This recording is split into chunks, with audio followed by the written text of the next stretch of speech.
Hello there. Hello, Hariba. How you doing, sweetheart? I am feeling a bit better. I've still got, like... It's really hard to explain, but I've still got the cough and I've still got the sort of raspy feeling in my chest. Pudlord!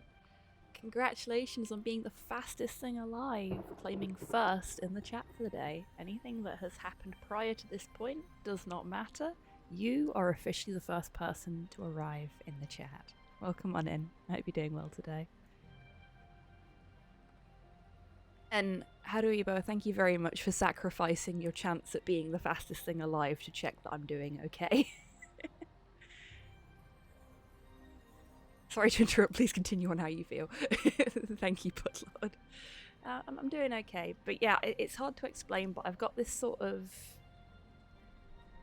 this feeling in my chest like there's...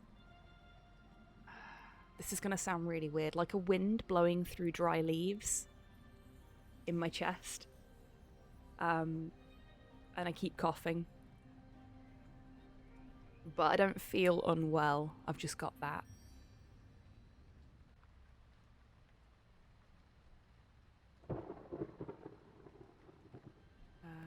I realised that I'd left a channel point redemption that isn't actually relevant to this stream active.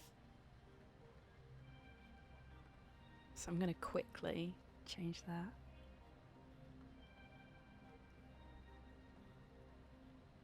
Speaking of that Cult of the Lamb comic I just saw go by, did you see the official art the Twitter account put on main? No, I did not, Fran. Also, welcome on in. I hope you're doing well today. I do love that little Cult of the Lamb comic that was done by one of the lovely viewers after I heard two of the cultists smooching and wanted to know who it was. Detective hat is on and ready to go. Hello, Kian. Welcome on in. I hope you're doing well today.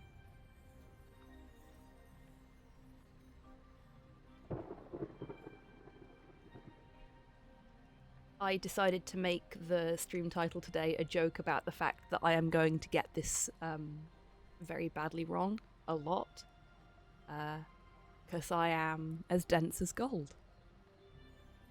For those that don't know, gold is extremely dense. It's not the most dense metal, but it is extremely dense. Got some sleep finally. I'm so glad to hear that. Oh, let's have a look at this before we get started. Oh my god. That's well, that's certainly a choice that they've made there. That is quite dense, kind of like me. Oh, bless you, Kian. Yeah, that's good on them for taking a stance, I guess. I really don't know how to feel about that. Like, Angry Birds is a fun little game. But was not expecting that. Thank you, Fran, for bringing that to my attention. Okay, so as long as I haven't broken it. You lovely folks voted for the Case of the Golden Idol to be our No More George Stobbart, please game. And this is a little different from the kinds of games we normally play on the point and click slot. It is sort of a point and click, but it's more of a deductive reasoning puzzle. Lamb is threatening in the proper way, very queerly. Yes, agreed. Also, for any folks that are Glasgow-based in chat, please stay safe today. I know there is a anti-trans rally going on, and there are counter-protests all around Glasgow as well. If you're partaking, in the counter protests. Fucking good on you. I'm proud of you. Stay safe. If you are supporting from the sidelines, or just in the general area where these things are happening, try to stay safe as well, please. Your safety is priority. Counter protests good, staying safe even better. Yes, 100% agreed. I also want to give a quick shout out to the Glaswegian furry community for standing in solidarity with our trans friends in Glasgow today. Who says otherwise is wrong. Hello Hans, hello Cypher, and hello Tids. Welcome on in, everybody. I hope you're all doing well today. If it's safe to do so, punch a turf. Yes. Exactly, Fran.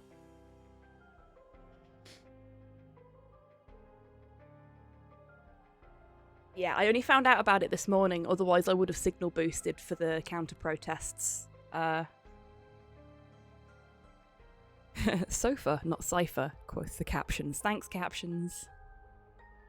I'll bring the microphone a little closer, see if that helps. Transphobes are categorically smelly. Yes, they are.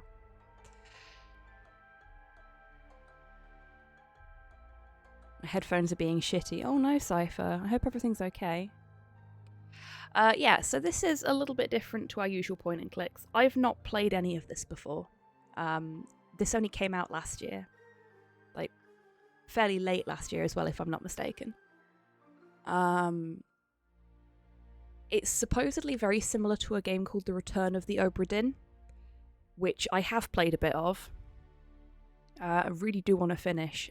Absolutely adore it. It's great fun. So I'm hoping that the whispers are true and that this is very similar to that. I wasn't intending to use a controller. I am going to use mouse and keyboard. Unless the game tells me I have to use a controller. That reminds me of the golden joystick. Yeah, a little bit. A little bit. Hello, Soup. Welcome in. How you doing? And I'm alright, thank you, Kian. Still got a bit of a cough and a bit of a weird feeling in my chest related to the cough. But I'm alright. Last dire straits, I found my copy of Shin Godzilla. It was lost in the ether for a good few weeks. I'm very happy all my Blu-rays and DVDs are together on my shelf. Wonderful. I enjoyed Shin Godzilla so much that I actually bought a physical copy and had already purchased like a streamable copy. So now I have technically 3 copies because the Blu-ray I got has the Japanese version and the dubbed version on separate discs. Okay. So I'm going to put the highlights on just because that way I don't have to focus all my attention on pixel hunting. I can divert my attention to chat a little easier. And that's the recommended experience anyway, which is nice. Hello, Steen. Welcome on in. I hope you're doing well today. An abrupt termination of contract. Uh-oh.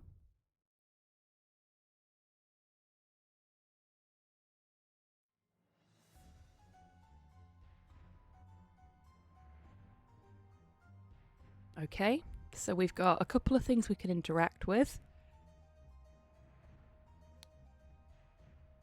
I knew what you were plotting, you snake. Ooh, you shouldn't grind your jaws like that, mate. It's going to hurt. A pipe. A letter. January 5th, 1742. Both parties agreed to these terms for the expedition to Monkey Paw Island. Oh dear. Albert Cloudsley has rights to 2/3 of all valuables for funding the expedition. Oberon Geller has rights to 1/3 of all valuables and any golden statues found for providing the map to the exhibition site.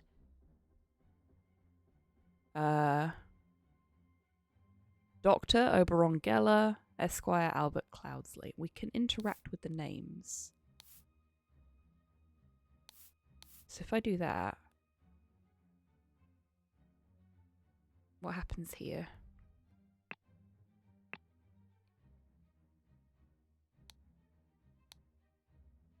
Okay, and we've already clicked on them once, so it doesn't do anything interesting there.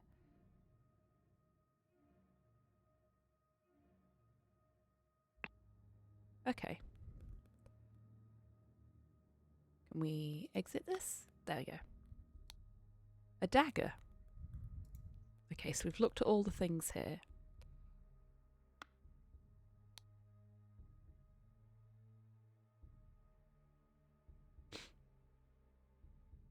Hello, Frankenstein. Welcome on in. I hope you're doing well. This game is very interesting. Yes, I've heard a lot of good things about it, so I'm looking forward to getting into it. A weirdly colonial start, indeed. So we've got some tobacco, a tobacco pouch, and a pipe cleaner. So that we had the pipe that we looked at before. That probably goes with those. 2 bags filled with coins and gems. So the contract said that Albert Cloudsley was entitled to 2/3 of the treasure, and Oberon Geller was entitled to 1/3 and any statues. So this is obviously Albert's bag, and this is Oberon's bag. Great name, by the way.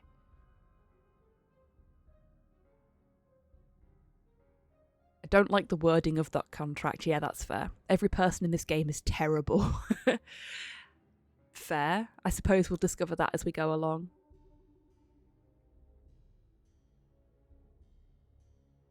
Can do some Blue Peter modelling stuff. Oberon is a good name. It really is. There just aren't enough people named after the Fae folk. Probably with good reason, to be fair. Okay, and then we've got over here a bag of medical instruments and some medicine.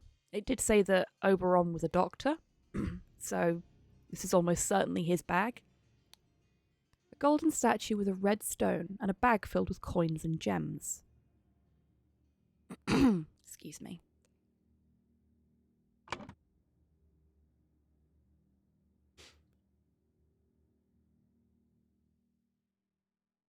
Okay.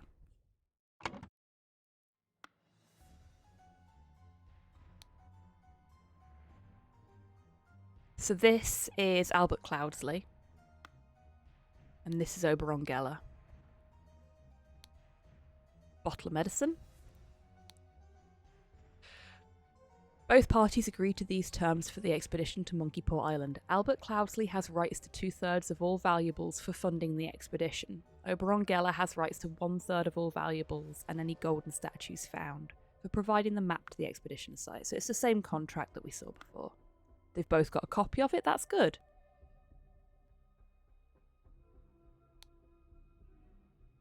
This clue has been added to the thinking panel. Oh, the dog's on a tear, so if you hear any weird banging sounds, it's him running about. Okay, what have we got? This is the map of Monkey Paw Island, I presume. Horn of Thumb. Interesting name. That's likely where we are now. We've also got Horn of Finger up here. So we'll... The Bay of Shadows. Get down. Get down. We'll pick these words up as well. We probably don't need all of these words, but if we can click them, we may as well. We are point and clicking this after all. A scalpel. So that's everything that we've looked at now, I think. I don't think there's anything else for us to examine. So let's go to thinking. So this is Oberon Geller, by the looks of things. And this is Albert Cloudsley. When a scroll is completely filled in, words can be dragged directly from the slots. Okay. Cool. Good to know. So it looks like Albert pushed Oberon.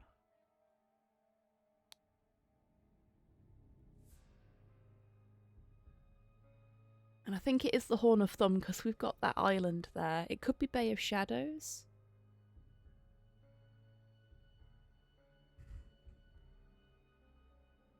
We've got 2 islands there. So it is Horn of Thumb.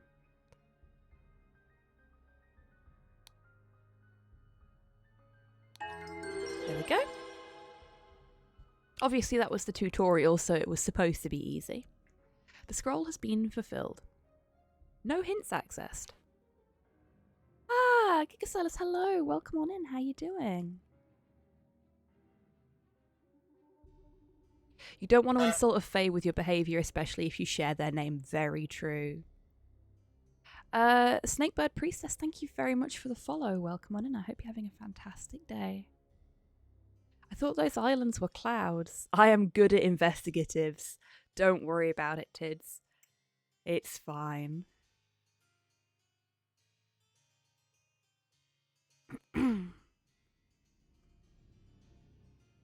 While Dr. Oberon Geller was surveying the poor weather with his looking glass, his expedition partner, Albert Cloudsley, Esquire, suddenly pushed him off the cliff. So we can either stay and explore or return to the scenario selection. I don't think there's anything for us to explore here. So, I mean, we'll do it anyway and just see what happens. Let's get the full experience of what this game can offer. Hello, Cyborg. Welcome on in. $400 worth of Pathfinder 2 ebooks for about $25. That is very nice. So they do a lot of really good Pathfinder deals on Humble, I've got to admit. The camp. Because I didn't fill in the camp over here. Didn't even think about that. So the camp is at the Horn of Thumb.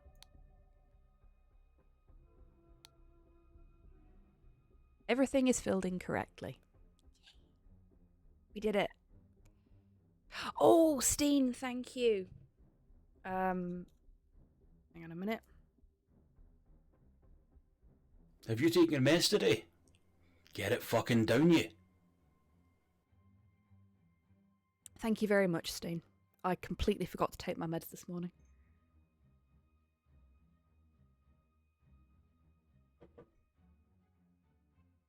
Get nice and moist for me, won't you? And thank you, Tids, for the hydrate. I'm going to have some of my herbal tea.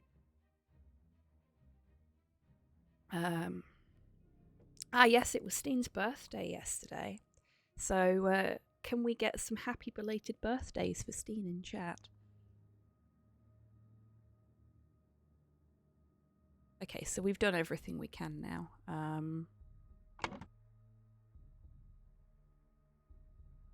Yeah, so you can see more clearly here that they are islands rather than clouds. Had a lovely chill day after a wonderful stream. I'm so glad to hear that, Steen. So glad. Did you get your chippy tea in the end? Yeah, we had a lot of birthdays yesterday. So it was Steen's birthday, it was Ian's, that's I Am Joe Marsh. It was Rustbot's birthday as well. Today we've got another streamer from the wider community whose birthday it is as well. There's a lot of February babies in our streaming community. What happened 9 months ago? I know, right?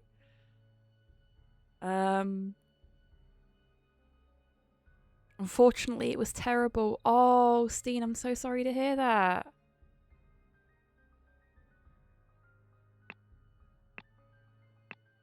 Okay, I don't know what that button does. That's obviously our settings. That's how we get to our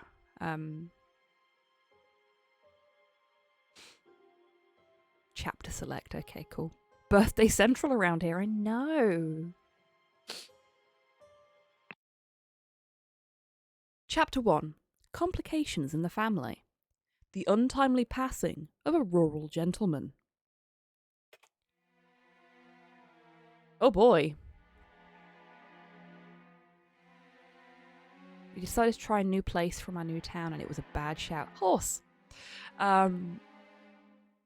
That's really unfortunate, that is. Like, we were very, very lucky when we moved in here. The first place we tried was really nice. It's kind of gone downhill a little bit since we moved in, though, which is a shame. Okay. So, obviously we've got a body.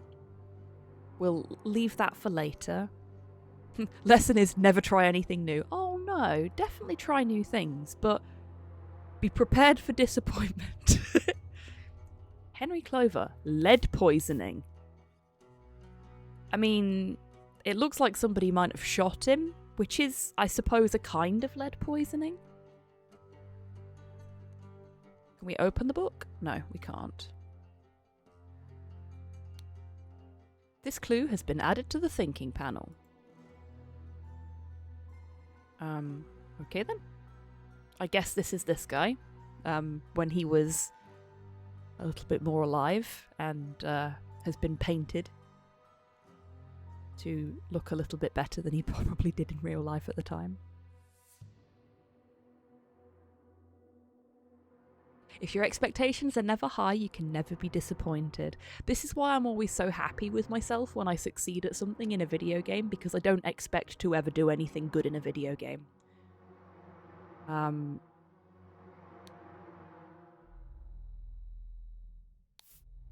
So we've got a little map with Woodshire, Blackfield, and Crow Tower.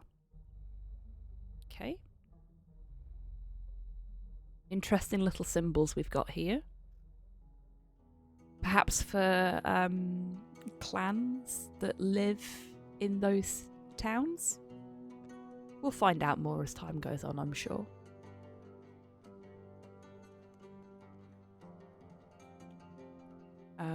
Can confirm personally, lead poisoning is nothing to fuck with, especially high velocity lead poisoning. Bravo, Kian.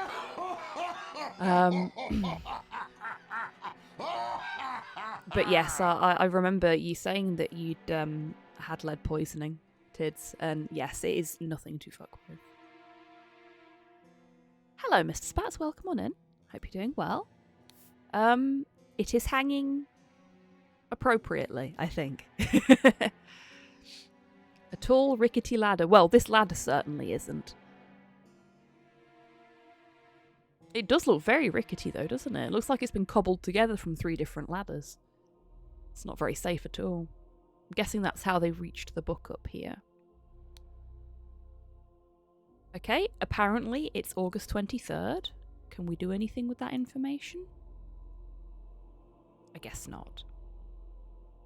It looks broken. It does, doesn't it? I suppose there's only so many ways you can convey ricketiness in a video game. I'm really liking the art for this so far. It's really nicely designed. There's just enough detail where there needs to be detail, if you know what I mean. So,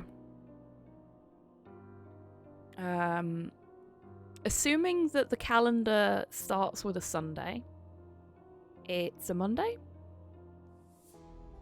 But if it ends with a Sunday, then it's a Tuesday. We'll figure that one out later. I'm sure it's going to come in handy. Been bedridden for 2 weeks, going on 3, lots of sleepless nights, selling Transformers to Australians. Oh, bless you, Spats. Well, I hope you're able to move from your bed soon. I hope you're able to get some rest, because that sounds awful. And congratulations on the selling of Transformers to Australians, I think, unless it was a necessary evil and you didn't really want to sell them, in which case I'm sorry to hear that you've had to do that as well. Spontaneous combustion. Well, I'm pretty sure he hasn't spontaneously combusted. I, Sebastian Cloudsley, will share my humble contribution to the science of anatomy and chemistry. So I'm guessing this is Sebastian Cloudsley. Why it says spontaneous combustion at the top is beyond me at the moment. Saw the beaches. I'll take your word for it.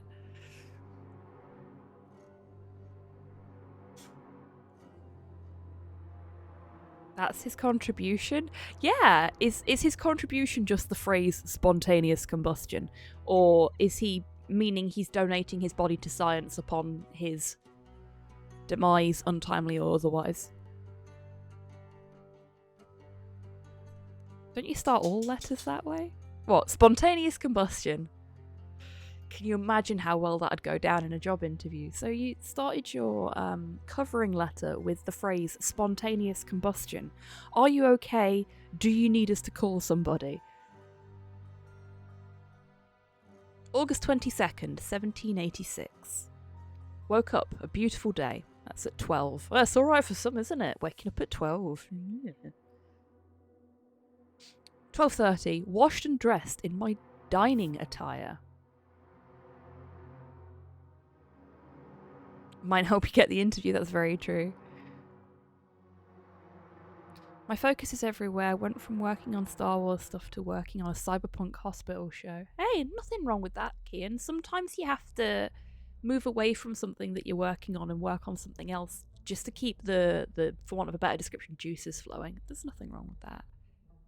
Yeah, ahoy hoy for phones, spontaneous combustion for letters. It's the done thing. Oh, okay, right. I'm really out of the loop, you see.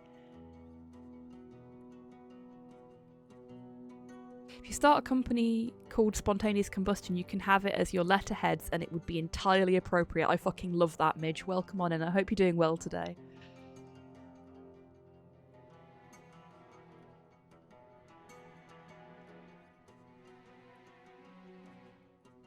Survived spontaneous combustion. Yes. 2 o'clock, had a beautiful roast duck for lunch. 4 o'clock, changed to my hunting attire. 5 o'clock, rode to hunt badgers, had no luck today and returned home. 6 o'clock, changed into my researching attire. 7 o'clock, changed into my dining attire. 8 o'clock, had a tasty beef loin for supper. 10:30, filled in my diary and went to bed to continue reading for my research. So he wrote all of this at 10:30. He did a full day and then remembered the exact times that he did things. Halo! Thank you so much for trusting me with your community. Welcome on in, everybody. How was your stream? You're playing more Breath of the Wild. How are you finding it? Are you closer to the end? Hello Raiders. For anyone that's not been here before, I'm HobbyTan. I am a variety streamer based in Scotland, and today we are doing some deductive reasoning in the case of the Golden Idol, as voted for by the wonderful folks in chat. Breath of the Wild is great fun. I own it and have yet to play it. I am terrible at actually playing the games that I buy really cheaply on eBay. I call bull. Cause of death, fatty meat coma. Yeah, I mean, fair. God, I've not had roast duck in ages. So expensive.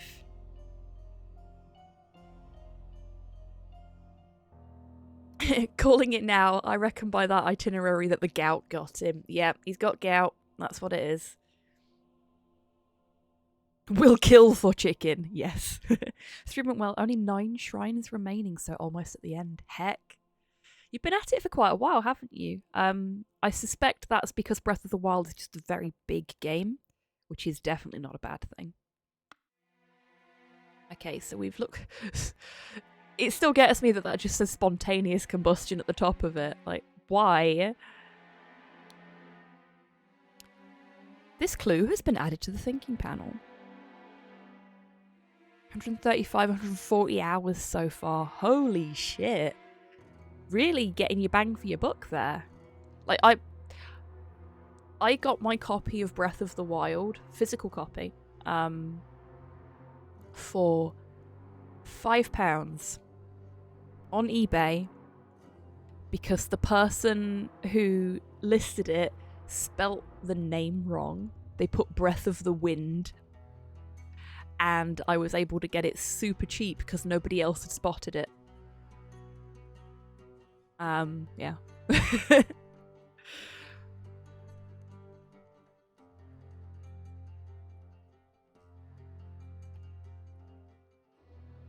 But I bought it, got it for such a cheap price, and then just stuck it on my shelf and forgot to play it. Because I'm useless. But I will get around to it eventually. But heck, that's a lot of time to put into a game. I am thoroughly impressed. Well done, Halo. Okay, so we've got a it looks like a... Oh, it's not a doctor's coat. Maybe a military coat? I thought it was a doctor's coat because of his contribution to science and stuff like that. And there's, you know, other hints that he's a man of science. But looking at the collar and the cuffs, maybe not. What's he got in his pocket here? Can't really tell, and I can't interact with it. Okay. Obviously, we're not supposed to use those things or know more about them. We've got a golden idol over here. The one from the menu screen, funnily enough. So I guess this is the case of the golden idol. We're here, we're doing the thing. Get such a good reward for all the Korok seeds. I'll take your word for it, Hans. Breath of the Wild 2 is on its way. Heck, yeah, I need to catch up, don't I? Less than 100 days. I mean, you know, I'll play the first one and I'll eventually get the second one when it's really cheap. No worries, Halo. You give Coconut some pets from me, please. Such a beautiful kitty.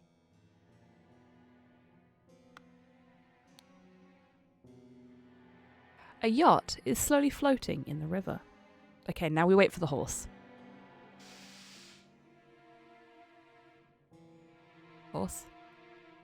Horse! A horse is running in the yard. Caught the horse. To explain the joke about the Korok seeds, the reward does absolutely nothing. Ah, wonderful. Don't you just love a collectathon that gives you nothing? I like these windows.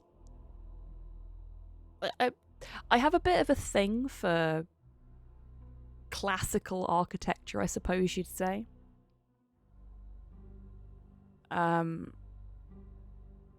Really high ceilings, big fancy windows. I've coaxed Slow around to the idea that when we finally find ourselves in a position to be able to get a new front door, we're going to have one that's got like a little stained glass pattern on it. Because I've always wanted a window with a stained glass pattern on it. Hello, Zan. Welcome on in. Naughty has become Tan in my absence, or has Tan become naughty? We may never know, Zan. Welcome on in. I hope you're doing well today. I'm guessing that you have done a big old lurk that has turned into a raid lurk.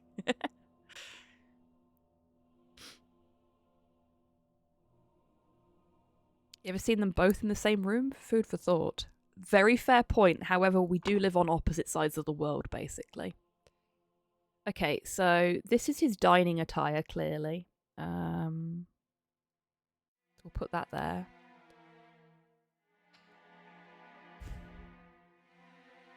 This is either his hunting attire or his research attire. I'd wager it's probably his research attire.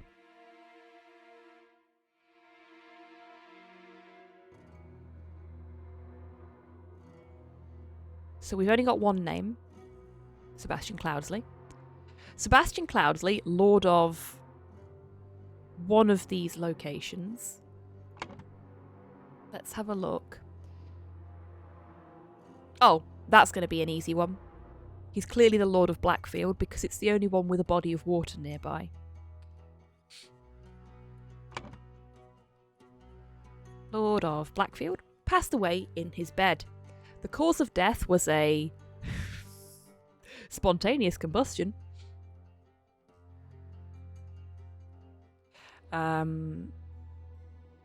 Actually, we've not looked at the corpse, have we? I have actively avoided looking at the corpse, saving him till last. Landowning twat of Blackfield, indeed.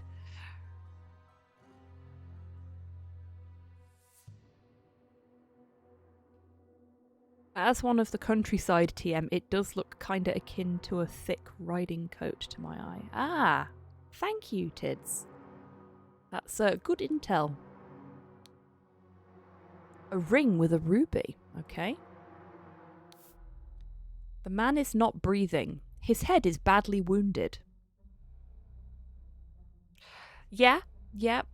I mean, the lack of breathing may have something to do with the blood gushing from his skull, but we're not going to hold that against the player character. Okay, so...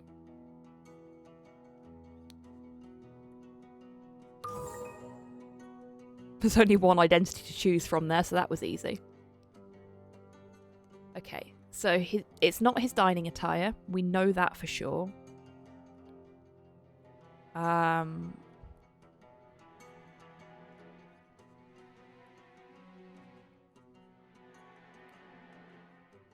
It could be his hunting or his research attire. I think it's looking more and more likely that he wasn't murdered. I think what happened was he was trying to get that book off of the top shelf. Ladder was very rickety. He fell, hit his head, and then decided to go have a lie down because he felt dizzy. White coat is probably research. Yeah, that's what I was thinking. Like, I'm trying to figure out what these things in the pocket are, because that's probably going to help us figure out which of the two things it's supposed to be. I nearly picked horse instead of head then. The cause of death was a horse wound.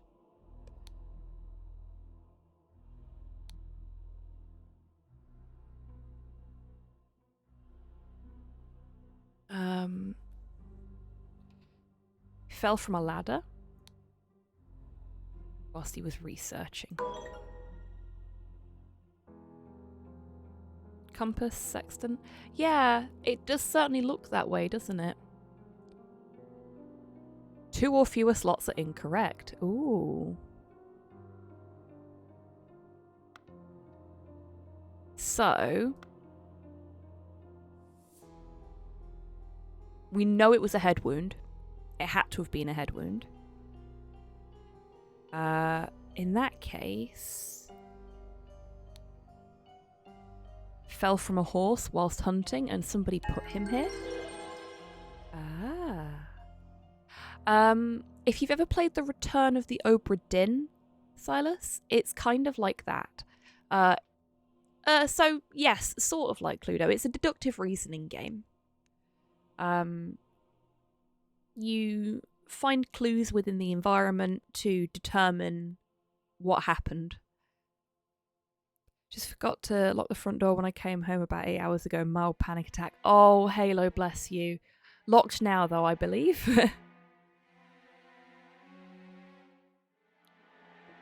I'm enjoying this so far. This is quite fun. I like crime scene reconstruction games, and I was actually, after I first started playing Obra Dinn, I said we need more crime scene reconstruction games in the world, and then this came out, so I'm happy. But I quite like stuff like this. Because it gives me an opportunity for streaming anyway, where I can sort of puzzle things out with you folks. Like the purpose of the things in the pocket there. Scroll has been fulfilled. While the Lord of Blackfield was hunting, his horse threw him off, and he suffered a deadly wound to the head. Which explains why the horse is running about outside. But how the heck did he get all the way here?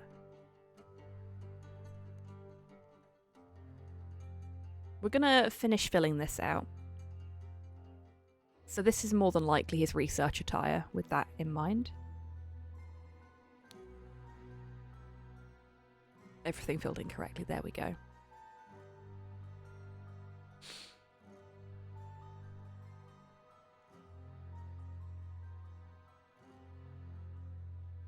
So let's go back to his diary.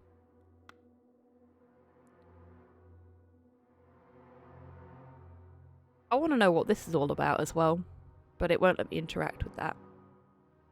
It's here, wasn't it? Yeah. Change into my hunting attire, rode to hunt badgers. So this is the day before he died. A head wound doesn't have to be instant death. No, you're very, very right there. And actually, looking at the floor, there is a blood trail leading all the way to his bed. So, yeah. Had I spotted that before, that would have made a lot more sense. It's impressive that he managed to keep it off of his clothes, though. I'll say that much. So he probably died on the 23rd of August at around somewhere between 5 and 6 p.m. on the assumption that every day he does basically the same thing.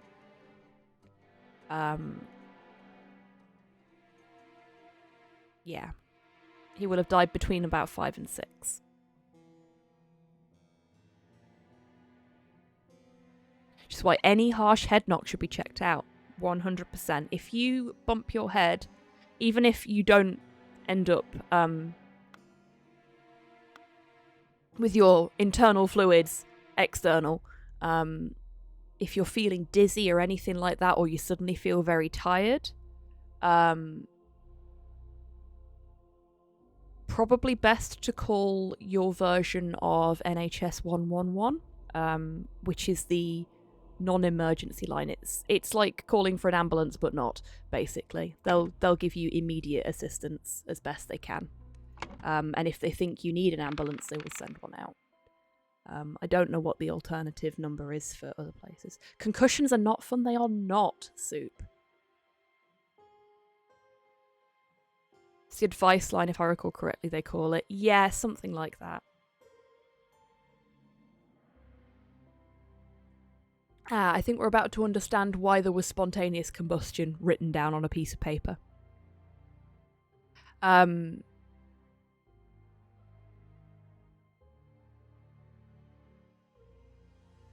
it's quite a nasty head wound for him to have just gone to his bed and had a lie down with. You'd expect he would have got somebody to raise for the doctor, because being a man of money as well, unless something has gone on to result in him not having any staff anymore, there should have been people around that could have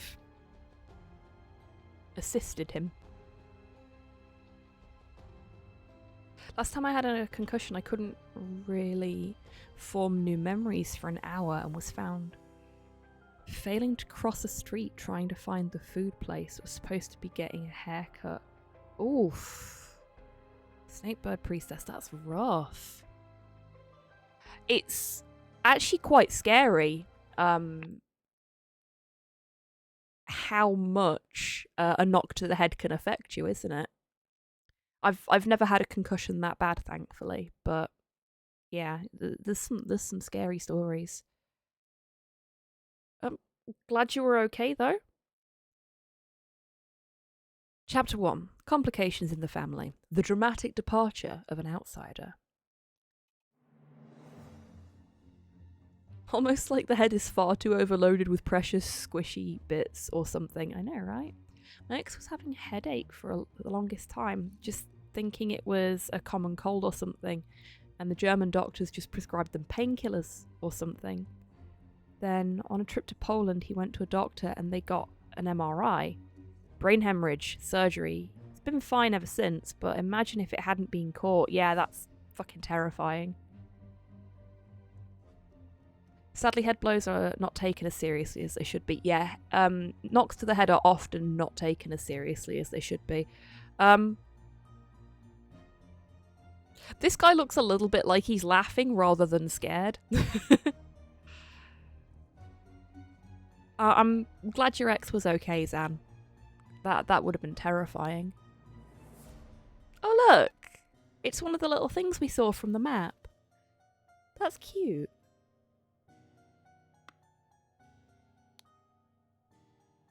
What an unexpected turn of events. An embroidered handkerchief. Is that supposed to be an E or an ampersand? Dear Edmund, it's an E. It has reached my attention that you are seeking a capable new servant. I have just the man for you. David Goran is an experienced coachman with a diverse set of talents that I am sure you will find very useful. If you are displeased with his services, do not hesitate to let me know. Yours, Theo. A stiletto blade. £3 and 3 shillings. The London Gazetteer. Lord Edmund Cloudsley's speech stirs Parliament. Oh dear. Parliament. There we go. Monday, September 7th.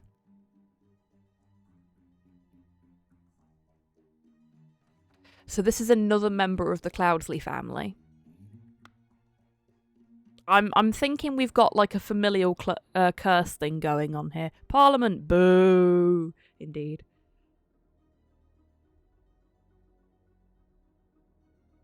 Given the attire and general time period, I wouldn't be surprised if he's going, haha, jolly good show. What? Now can we set the portals on fire with naught but a click of the fingers? Pretty sure that's the preferred sport of an upstanding landed gentleman. Indeed, indeed. We do appear to be dealing with a few too many landed gentry here. Okay, it looks like we've actually got somewhere we can move to in this one as well. Ooh, new things. Stable rota for Adam and James. Hello there. Horse grooming. Hello, Sinister. Welcome on in. Monday, James. Tuesday, James. Wednesday, James. Thursday, Adam. Friday, Adam. Saturday, Adam. Stable cleaning. Monday, Adam. Tuesday, Adam. Wednesday, Adam. Thursday, James. Friday, James. Saturday, James. And do it properly, you lazy oafs. Well then. Stable Master's clearly a delightful person. We got another smoker here. Some tobacco. Prepare the carriage for tomorrow. We are to visit my nephew, EC. Okay, so this is David Gorin, I think. Actually, we're gonna do this now so that I don't start getting names and things mixed up. But EC is clearly Edmund Cloudsley. We know that David Gorin is the new coachman for Edmund, so that makes sense. He's also got Edmund's monogrammed bag here. 2 shillings and a penny. And a dagger.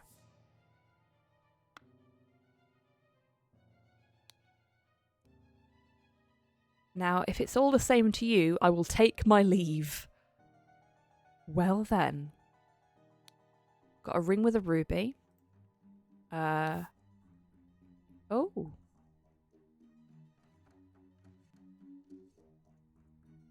Can we interact with this? It doesn't look like it. A golden idol, which looks a little different to the idol we saw in the last chapter. Because the gem isn't red. We've got £1, 2 shillings and 2 pence. Spontaneous combustion. To perform the combustion trick, you must first cast a freezing spell. The sacred glyphs for combustion on the idol. So we've got hook, circle sandwich, and I have no idea what that is. Like a half a house? Hook, circle sandwich, half a house. Can I interact with this now? Ah, no, there we go, look. Ah. I'm guessing the gem in the front of the idol. Oh yeah, fishing pole works. Green Lantern's gone rogue. No worries, Soup. You enjoy your lunch. You take care. And thank you so much for popping in today. It's been lovely to have you. So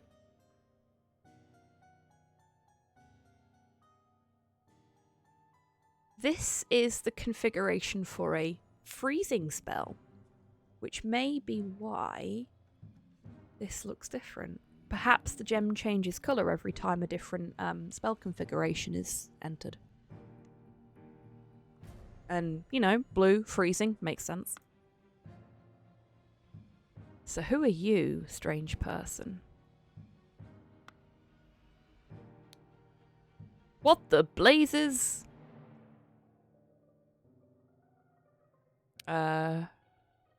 August, I think that's Jockey, isn't it? It looks like Focky to me, and I know it's not supposed to be that.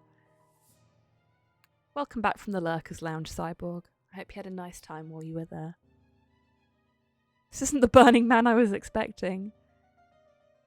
Doesn't it? It looks like Focky.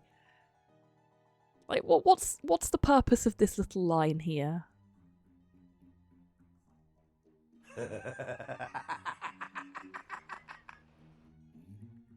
I have a problem with cursive, okay? Race 3. Win, Raging Sultan. Place, show, wager, £35. Heck. A lot of money. To stop the plebs being able to read it. Well, I am a pleb, so that makes sense.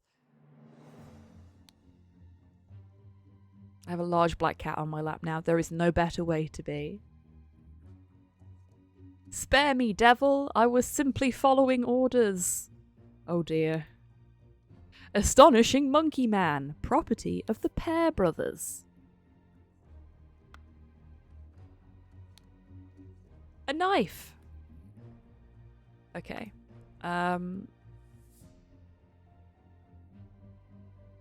We've looked at everything we can here. Hang on a second, folks. Porthos. Oh my god. Stop licking your blanket. You have soaked it. How have you got any spit left? He's licking his blanket again. And it's literally sopping wet. You can see the difference in colour where he's been licking it. It's a huge patch. It's like he's working his way around his entire blanket trying to make the entire thing damp. Fat Lord. Pair twins. A and J. Ah. A and J.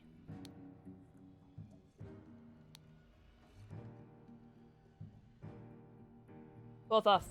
Stop it. I will take the blanket away. Batley. Okay, so we're in the Batley place. Aha! Jay might be hot guy. By hot guy, of course, you mean man on fire, not hello sailor. Has he not realised he could do that by just peeing on it? Don't give him ideas, Kian.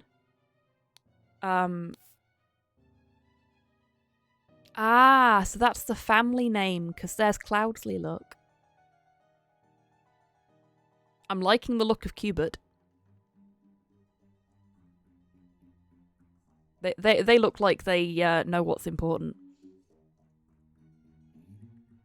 And there have been occasions when he has done that, Kian, though in his sleep and unintentionally, because he's getting old. Oh, we've got a thing to piece together, folks. You know how much I love a puzzle.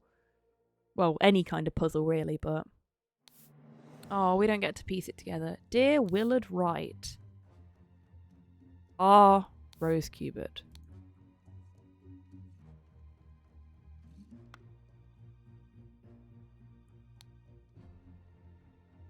I bequeath to you the gold. Know what to do with it. Ah, I bequeath to you the gold idol of Xenopolis. You will know what to do with it. Presumably dear Rose, yeah.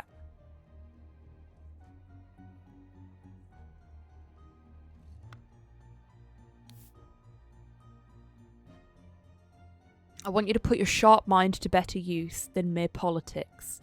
Therefore, I bequeath...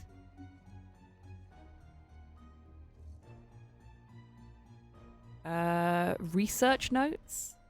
No. The notes from the research I've undertaken on astronomy. I grant you leave to finish and publish it under both our names. Okay. I bequeath to you the research notes. There we go.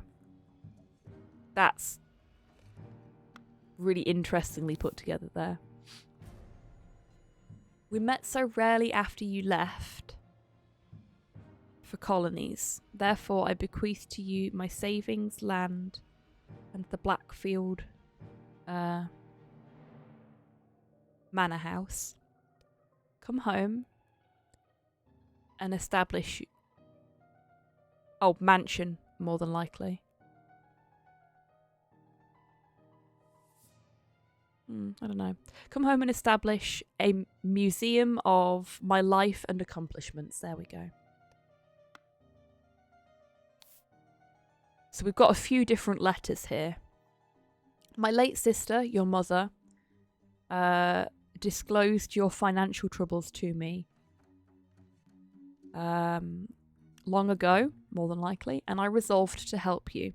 I bequeath to you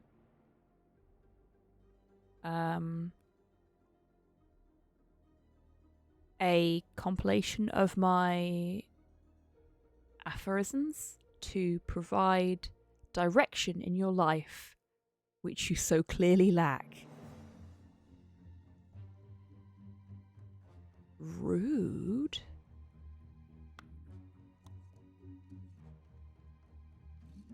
I've just noticed something and I need to test it. Oh no, it is working. Thank you, Tids.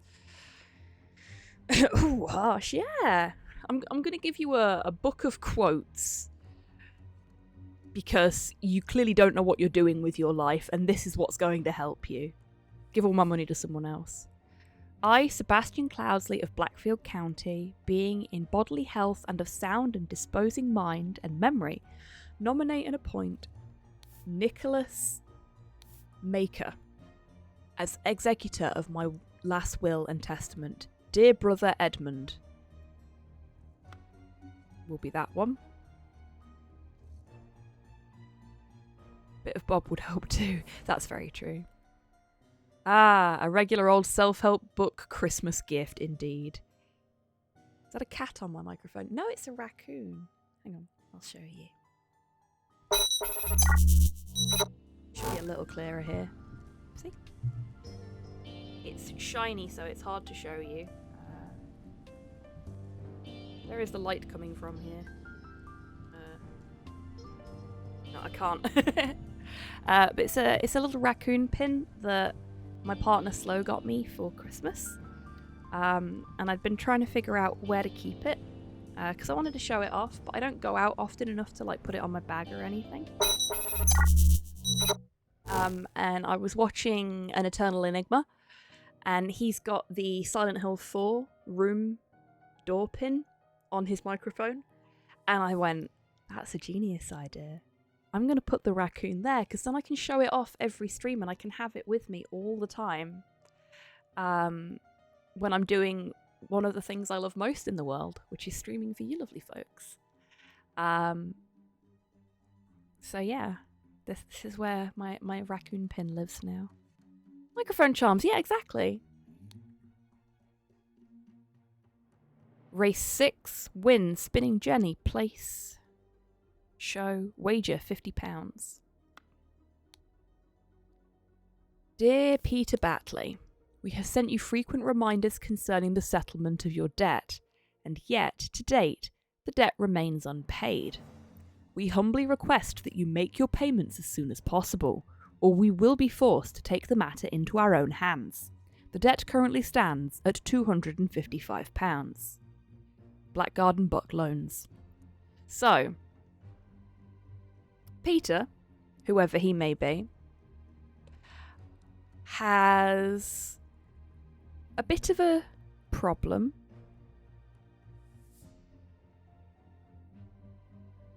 It would seem. We've seen a couple of racing ticket stubs now. Hello, Longship. Well, come on in. I hope you're doing well today. What are they going to do? Send more letters? Well, considering the time at which this was set, more likely they'd just send some people round to break some bones and take some things. Be kind, they can wait. Yeah, exactly. Yeah, it looks like Peter here has a bit of a gambling problem and has borrowed money from the wrong kind of people.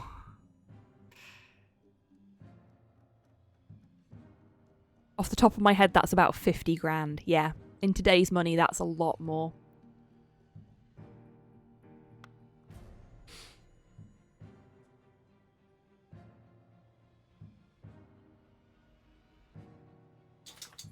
So yeah, he's got some money troubles and he's been trying to win races, it would seem. My apologies, he can be so but here sometimes. 6 rings with various stones. We've got a rich person here. Shamal Bat. Simhansa Batisi. Okay. Can we do anything with that? We can't do anything with that. A fan. £4. An ornamented Qatar blade. Okay, so she's someone's fresh back from the Raj, yep. So she's whoever left for the colonies, I'd wager. Let's have a look at those again. Is it this one? No.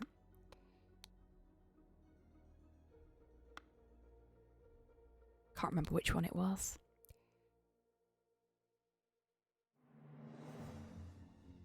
Okay. We met so rarely after you left for the colonies. Therefore, I bequeath to you my savings, land, and the Blackfield Manor House. Come home and establish a museum of my life and accomplishments. So, she is probably that person. Nicholas Maker, attorney. So this is Nicholas Maker, more than likely. I would not have expected one of your family to treat a legal document in such a way. I am appalled. Ring with a ruby. Four inheritors, all present. Well, that's some very useful information right there.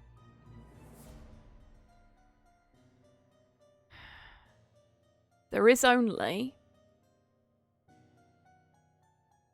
one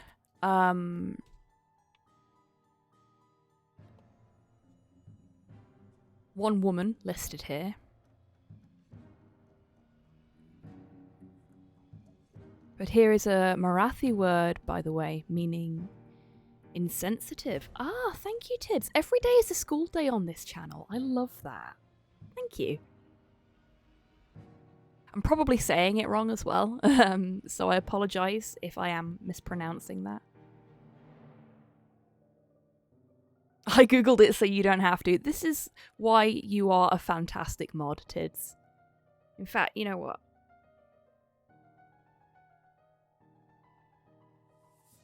Get you a bonus shout out for services to the channel.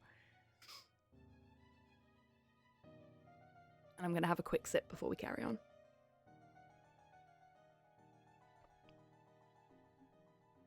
Okay.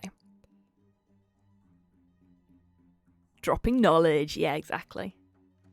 I like that we get to learn stuff together on this channel. I really do. So all 4 of the people that are named in the will are here. Whether they're all physically capable of receiving their inheritance is another question, seeing as there's somebody on fire in the courtyard. But we'll see. So that is most likely Rose. We've got one portrait missing here. It was Sebastian Maker, wasn't it? The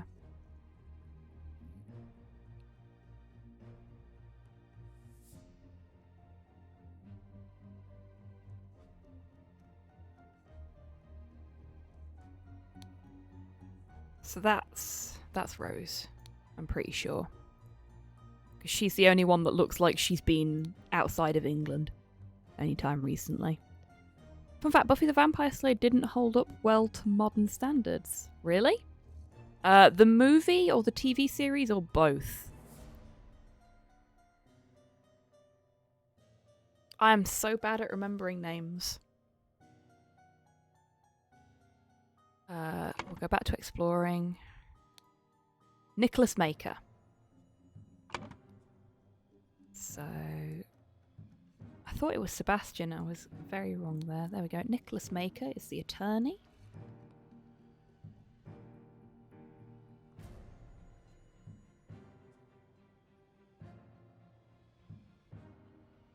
Oh, so if I'd have gone into the thinking pane, it would have put the letter pieces together for me. Should have thought about that, shouldn't I? TV series, mostly because Joss Whedon was involved in it, but yeah, that's fair. And a shame, because Buffy was a really important part of my sort of youth.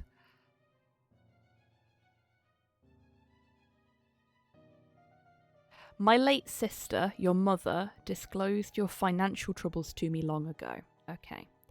So we go back to the family tree.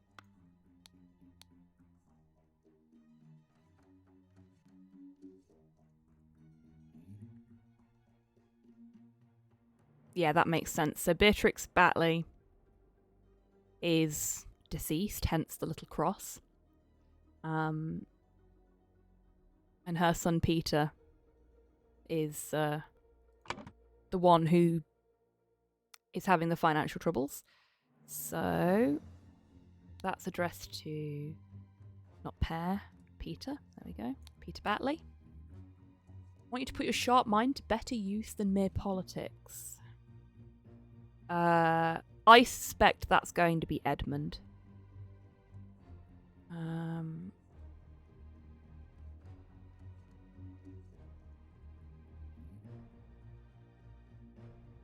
So that means that this guy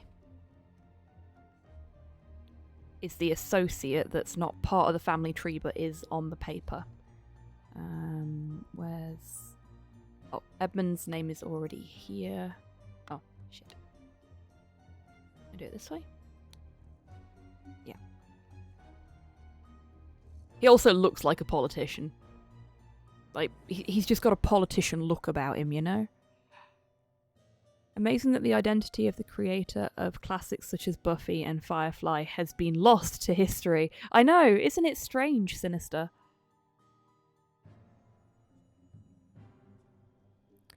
If I can gush a little bit, it stems from the Proto-Indo-European Badira, which the Breton Bouzard Def and Gaelic Bader Def stem from. Language is kind of fascinating. It really is. And if Zan is still knocking about, you've got a friend in language interest there. As in fact, if I can show you, I will not admit anything. Let me see if I can, because I think I'm still subbed to you, Zan. I am. Just look at Zan's amazing emotes. Aren't they wonderful?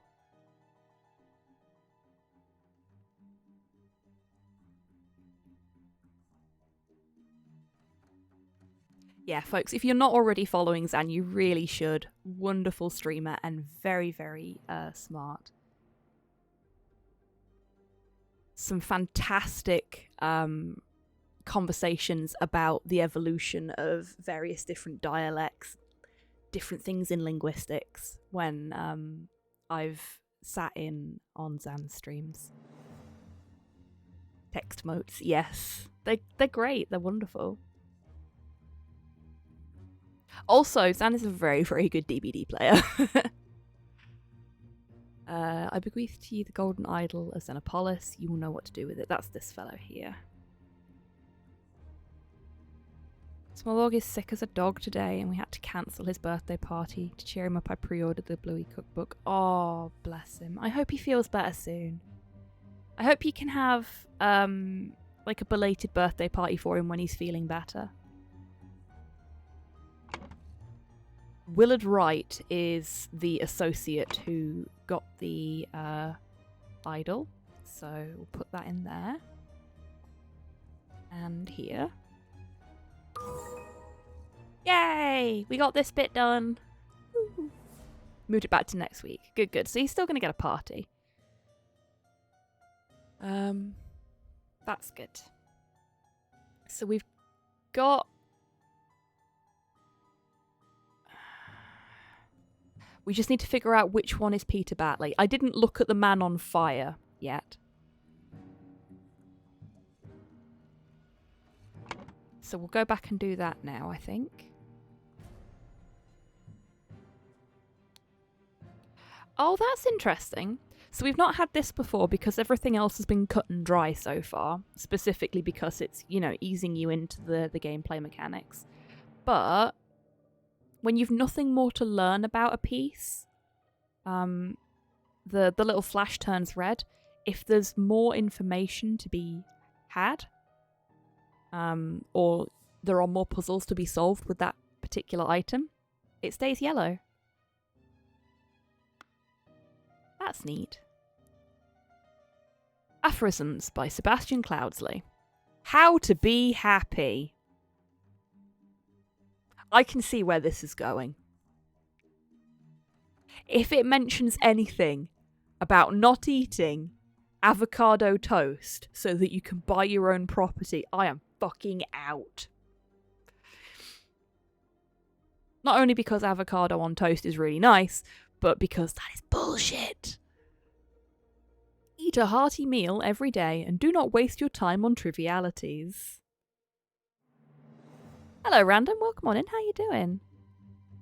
Toys, games, and cake make everyone happy. That is very true. Hope you're doing well today, Random.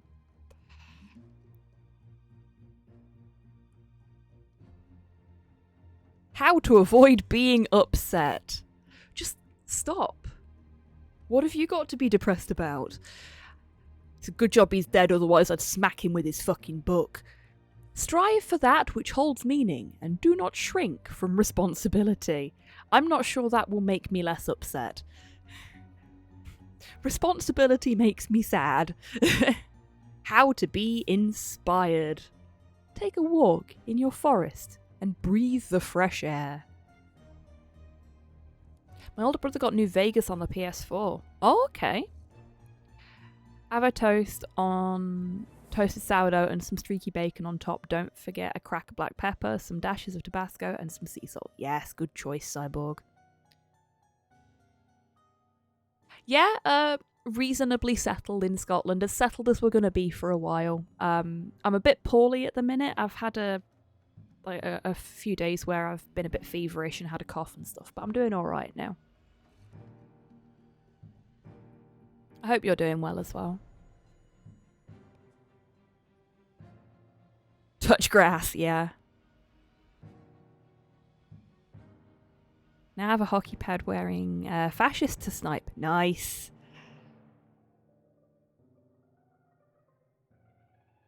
How to avoid being scared. Feeling scared is a weakness. Be strong instead. Oh, fuck off. Being scared is perfectly natural and normal.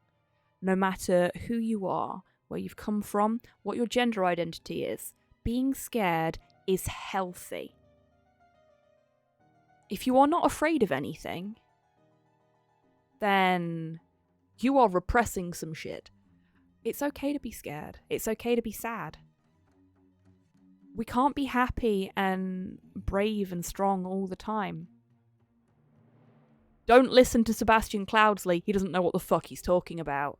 This is just Toxic Masculinity, the book. Yeah, if you're a coward. Yeah. Well played, Cyborg. And nuts to being ill. Hope you get well soon. Thank you very much, Random. That's kind of you. Just don't be scared. Thanks, I'm cured. Yeah. Nope, that's Fight Club.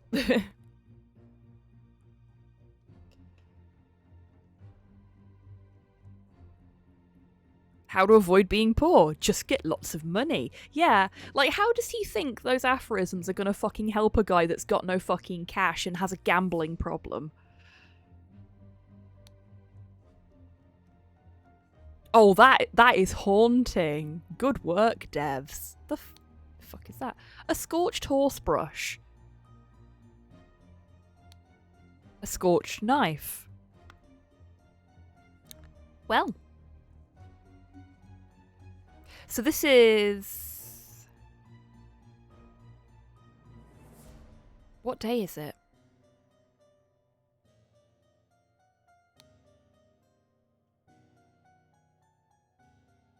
It was on one of the letters, wasn't it?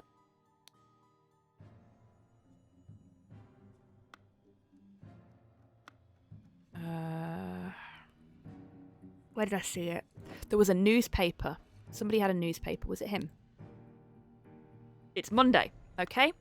So, our flaming man is James. This is James Pear.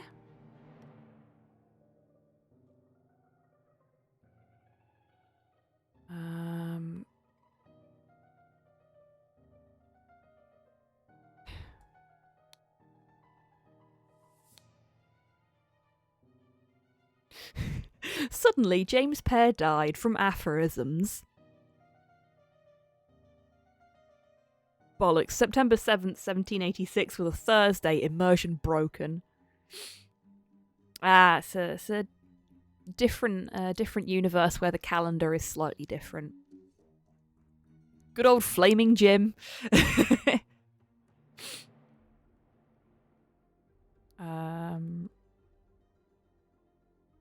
There's spontaneous. Right next to combustion. Death by aphorisms, yep. I mean, I would die fucking reading those things. Awful stuff. Okay, so we just need to figure out who these two are. One of them is Adam Pear. And the other one is...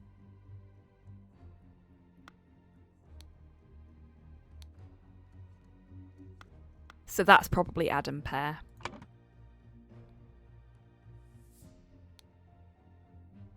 Because he's got the Pear Twins thing in his... Oh,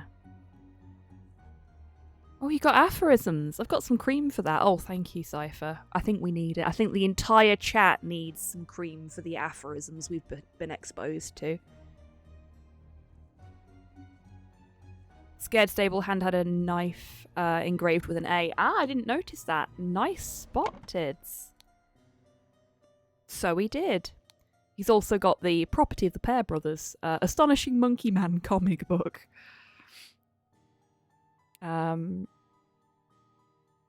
Okay, so it's just this fella to figure out now. Raging Sultan is a really good name. He's got nothing on him that will identify him. But he's obviously Sebastian, whoever Sebastian is. Where did we get that name from?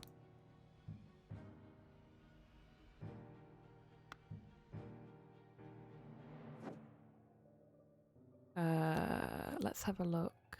Sebastian... Oh no, Sebastian Cloudsley's the guy that's dead.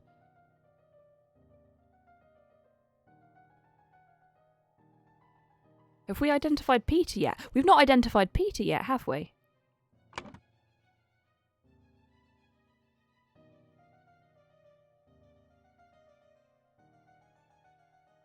What did I get? This makes me think of that Asimov short story about an investigation into whether the year 1900 is canonically a leap year in the world of the Pirates of Penzance. Oh my god, that's amazing! I've not actually read that. Any notes about gambling? Other than what we've already picked up, no. Gambling addiction? Yeah, that was... Why am I not seeing his name in the list? Oh, because this is already populated. That was what was throwing me. Because once you've completed a thing, anything that was for that appears exclusively in the thing you've completed. Like that. So it just deleted all of those names because they're all here now. So I was looking down here for his name and not seeing a whole name.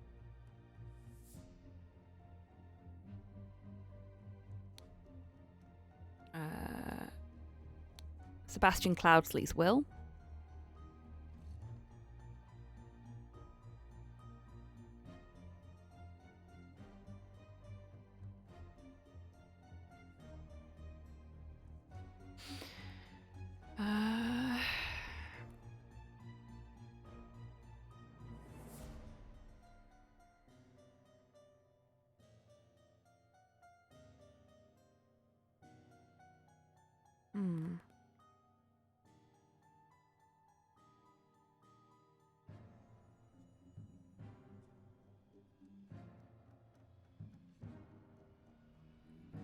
Hello, Primeby. Welcome on in. I hope you're doing well today. Asimov was a huge Gilbert and Sullivan nerd, also a huge sex pest whose reputation is only preserved because he died. Oof, I did not know that. That's unfortunate, because I'm quite fond of Asimov's work.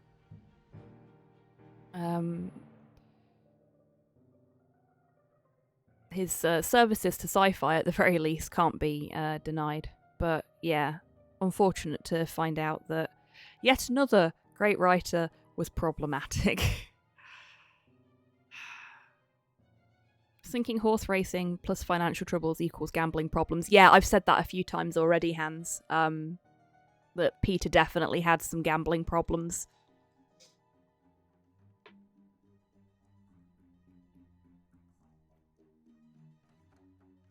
I think it depends on if you're on the Julian or Gregorian calendar. Made the risky trek to my local GW today. Chilling at the train station, ready to head home. I hope you acquired what you were after when you went there. Sci-fi convention organisers would literally entice Asimov to accept their invitations to conventions by telling him there'd be lots of women for him to grope. Oh, that's disgusting. And the convention organisers doing that as well, that's really fucking horrid. Don't do that. If you're organising an event, don't do that.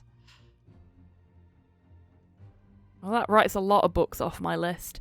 I think the problem is, Kian, there's a certain element of separation of creator from creation when it comes to things like that. You can enjoy the works whilst appreciating the fact that the person that made them is a terrible person. And especially when it comes to folks like Lovecraft and Asimov, they ain't getting any money off you. Last question is an absolute belter. It really is. Quite some guardsmen, an infantry squad, the big emplacement guns, and a sentinel. Nice. I wouldn't bother Cyborg. They're not actually that good. But yeah. H.G. Wells was a eugenicist before the war. Yeah. Like, we can't have unproblematic content ever, I think. If you want to enjoy a work guilt-free, assassinate the author and anyone related to them. For legal reasons, that's the joke. Yes, it is. Okay. Let's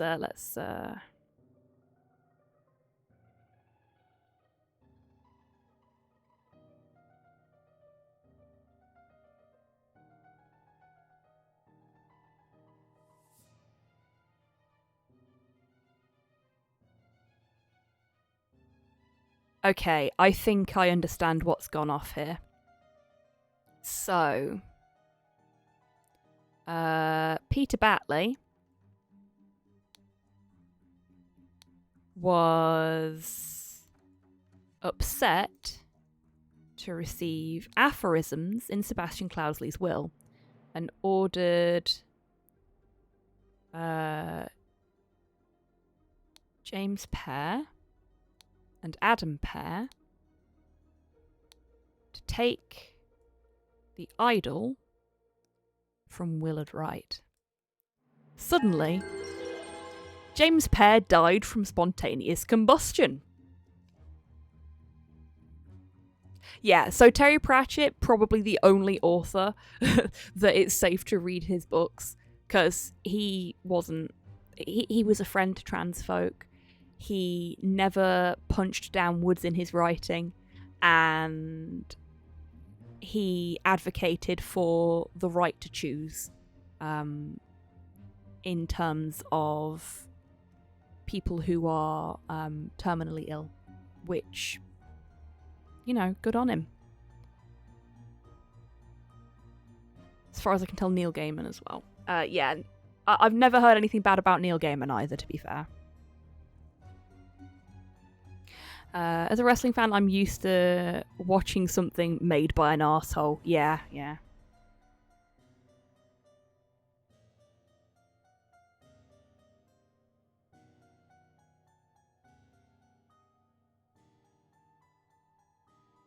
Especially if that memorabilia comes from a free moving target for an impromptu shooting range.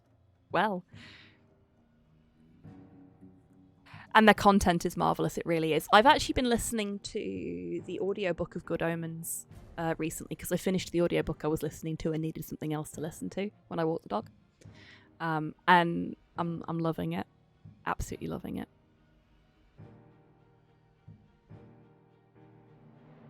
Pratchett was a good egg. Miss his writing in these times, to be honest. He'd almost certainly have a slew of scathing books subtly referencing things by now. Oh yes, definitely. Okay, the scroll has been fulfilled. Peter Batley, encumbered by his gambling debts, had placed high hopes on his uncle's testament. Upon discovering he had inherited nothing but a book of aphorisms, he tore up the will and ordered his servants to take the golden statue from the stranger Willard. Suddenly, one of the servants burst into flames.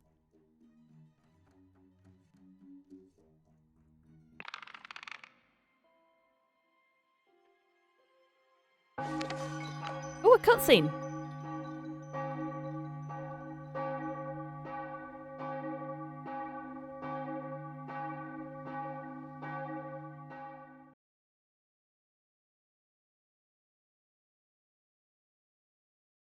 Thank you, Halo. Okay.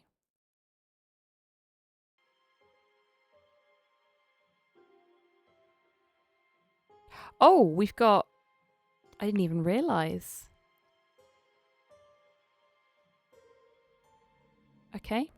Ah, so this is just like a thing to say how it all went. Coco is demanding that I go to bed. Have a great day, everyone. You have a good rest, and you give Coco lots of love and snuggles from me. Such a pretty cat. Sleep well, Halo, and thank you again for the raid. And for sticking around and chatting with us. It's been wonderful to have you here. Chapter 2. The Cursed Inheritance. The Murder at the Little Mermaid.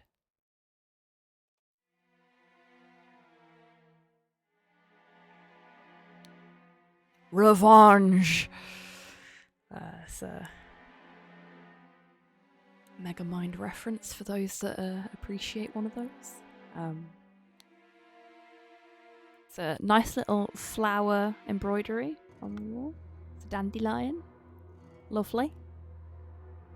Oh, Ariel is a murderer, apparently. It's not just the husband's cat that does that. Evidently not. We'll leave the body till last again. It's the obvious source of clues. You'll find justice is a non-corrosive material. The door does not open. Oh, does that mean we can't access any of this? Another embroidery. I guess we can still access it. An empty bed, not warm. Metrocity will be mine. A trapdoor in the ceiling. Oh, hello. Why did that bugger give me a note when he knows damn well I can't read? An old rusty half of shears. A piece of stale bread. You can lie low for a couple of days in the old oarsman's place down at the docks. Oh, really? Can I now? Okay, we've got like a little catch on the window on this side. Everything in that room. We got a door going down there. We'll leave that for a moment. The door does not open. Appears to be locked from the inside.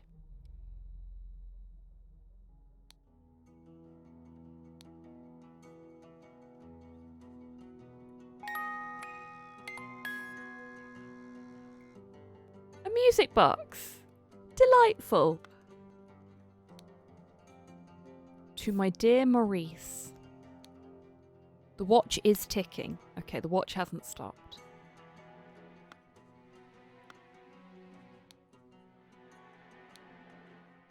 A washing bowl filled with slightly bloody water. It's a bomb! Duck and cover. Dear proud beast master. I have attended our departed brother's send-off and accepted the keepsake that he bestowed upon our brotherhood in his will. Uh-oh. Was our boy a mason? I shall send this letter tomorrow, September 10th. I hope it will reach you without delay. Already it is midnight. I will retire to my bed, for this has been a long day. May Griffon awaken. Proud beast initiate. Cult time? Cult time! So I've been keeping this one under my hat, but I knew there was cults in this.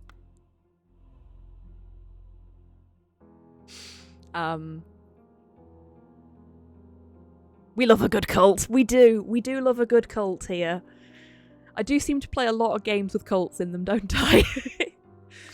But the thing is, the psychology of cults is very fascinating. I've actually got a couple of things cult-themed that I want to play on Saturday night streams once Silent Hill is done as well. Not just the first one, but like once the Silent Hill tours are done.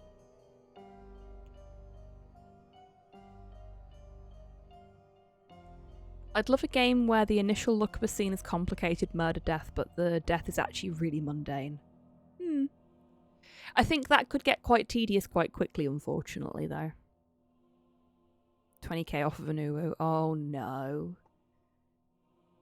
Oh, no, not again. Oh, hello. The one you redeemed in the middle of the quarry, Tids. Like a week ago. Shards of glass lie in the mud. Fucking cursed, that is. Cursed. Thank you for the treat for me, Cypher. Is that to calm me down because I've been reminded of what I was made to say for your entertainment? It is a wine gum.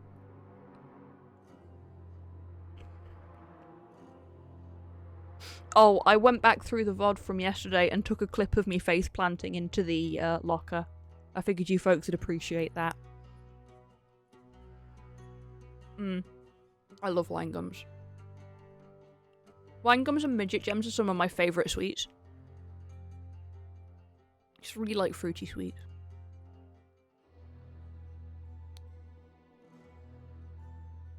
Alarm! Alarm! A break-in!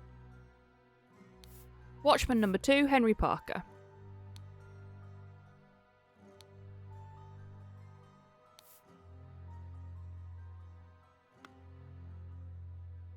Yes, thank you, Mr. Parker. We're aware.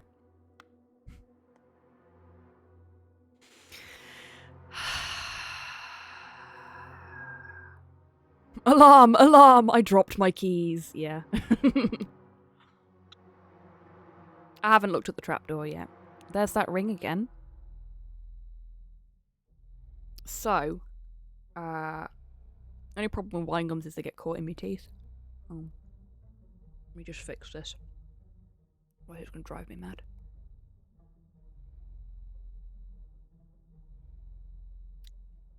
The beauty of always having a toothpick nearby. I like to chew on them. Well, I like to roll them around in my mouth. Chewing on them is dangerous. I know I did Prime B. I know. I'm this close to increasing the price on it, though. I didn't think you buggers would accrue points that quickly. Oh, I remember that long ship, yeah. They used to say that when I was in school. I remember that. Funnily enough, there was an occasion when I was very, very young when I found a box of chocolates in my mum's bedroom. And I did get drunk because they were full of kirsch-soaked cherries. And they were very high alcohol content, and I was very young. I was like 10. I ate an entire box of them because they were really tasty, and I was a bit tipsy. Actually, there's a film called My Miracle, where something very similar happens, and I was sitting there like shit. I would be saying, no, this couldn't possibly happen. How could this ever happen if it hadn't happened to me when I was about their age? Golly, the surprise smashed. Yeah, exactly. Mum was at work and she came home and I was all giggly and just like, what's wrong with you? And I was like, oh, I ate some chocolate. Not the ones that were in my bedroom. Yeah?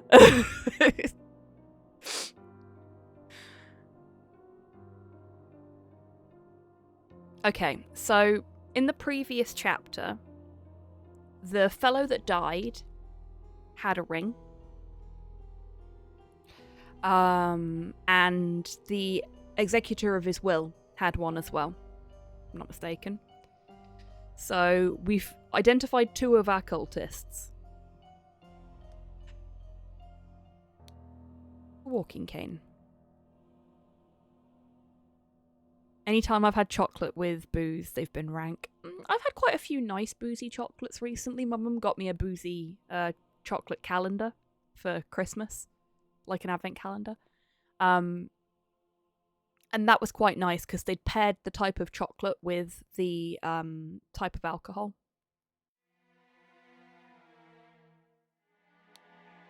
The man is not breathing.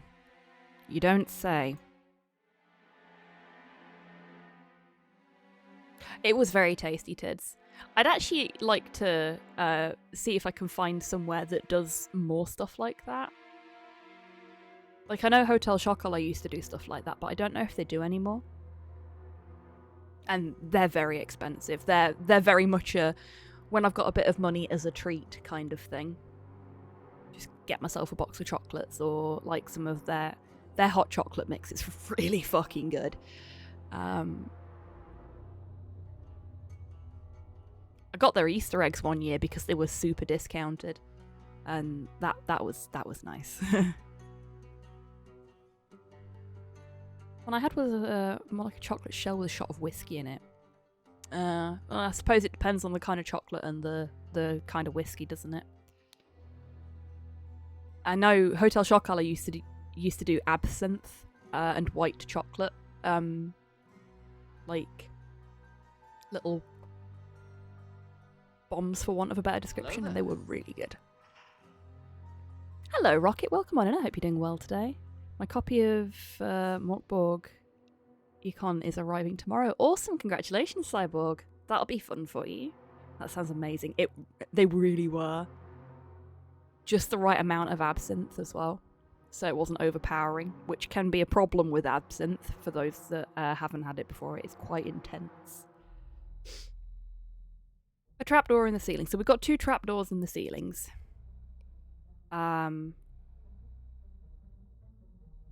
now we've looked at everything up here, so it's time to go downstairs. But it's looking suspiciously like somebody has come in through the window and made their escape using the trapdoors.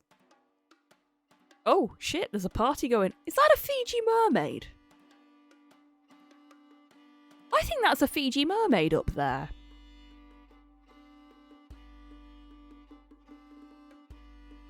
Fiji mermaid. The Fiji mermaid is a fake cryptid. The monkey fish, yes. That was made using a fish and parts of a monkey. And was passed off as being an actual mermaid. A fictid, if you will. Yes, that works very well, Prime V. Tab, green, 4 gallons of wine. Briege, 3 gallons of wine. Blair, 1 gallon of wine. Blair, you fucking lightweight. Catch up.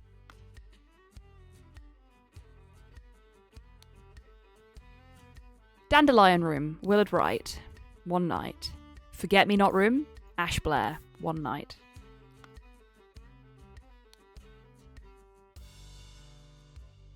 I bet that's Willard Wright's bar tab up there that we can't see because it's been scrubbed out. Blair is the designated driver. So this is the Dandelion Room.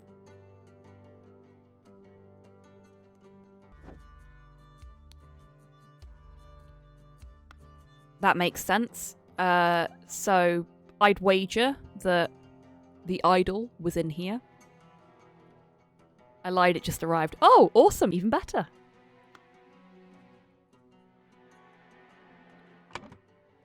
So our corpse is Willard Wright. I can't remember what his name was. See, terrible memory. Parker, wasn't it? Henry Parker. There we go.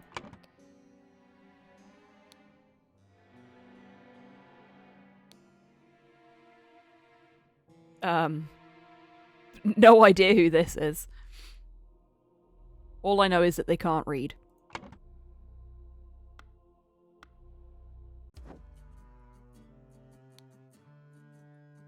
Oh, mother forgive me. I will never gamble with something so dear to me again. Oh no. A violin. A Navajo folding blade. A key. That'll be the key to the Forget-Me-Not room, I'd wager. Which makes him Blair. Ash Blair, wasn't it? Yeah. Oh, he's also got a key. Maybe I'm wrong. Getting ahead of myself. We'll take that out. Just deal the next one. It's all luck anyway. Remember, you as an agent of our trading company have to reflect its values to the fullest. Never be late. The client leaves the port on the 10th. Be persuasive. Do not take no for an answer. We must get the client's product. Be effective. Once you have the product, deliver it to me immediately with the servant boy. Most importantly, no matter what you do, be mindful of our reputation. Our names must remain spotless. Oh dear. A hand of cards. 3 shillings, 2 pence. A dagger. And a key.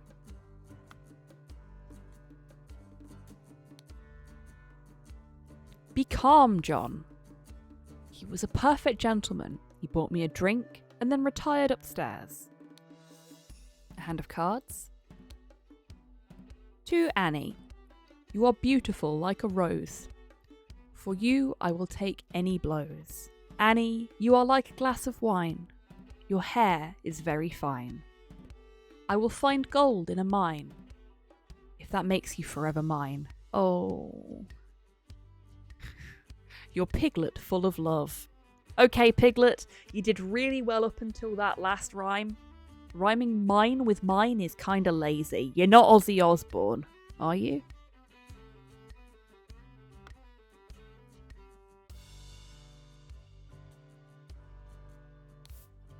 A stiletto blade. Everybody's got fucking knives in this game. A key.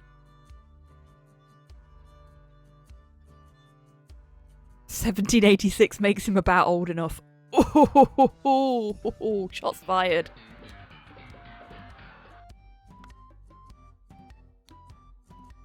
Oh, no, I already looked at her.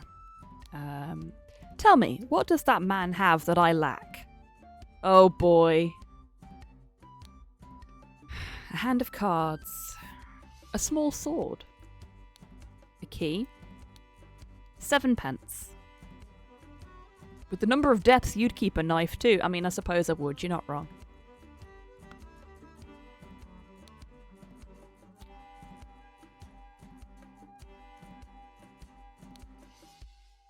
Oh god, okay. AG, WW, ME, JB, OB. Okay. So AG is Annie. AB is Ash Blair.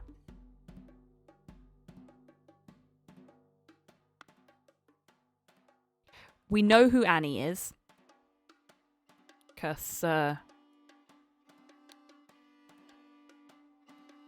she had a letter on her that was addressed to her, so that makes that easier. Knives are pretty cool.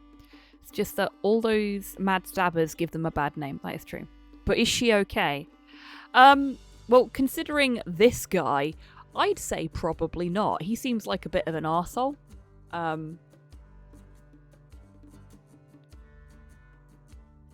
Nothing else here for now.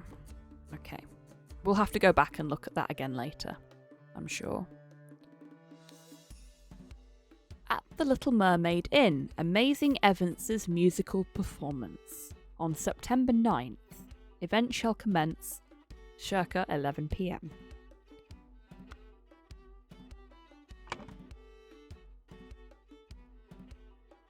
So that's not Ash Blair, that's Evans.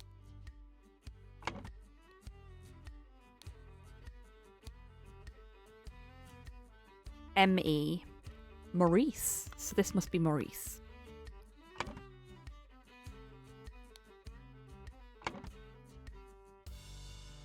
And we know that it's past 11.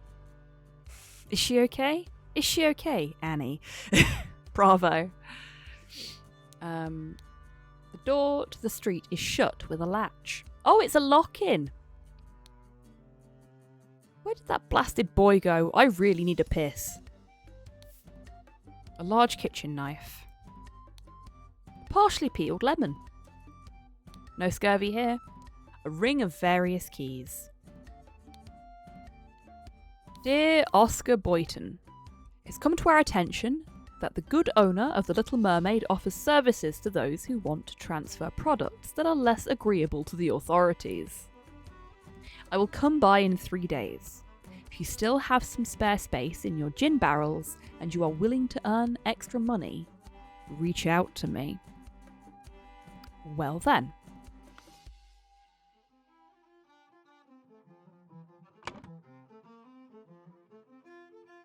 So that's Oscar Boyton.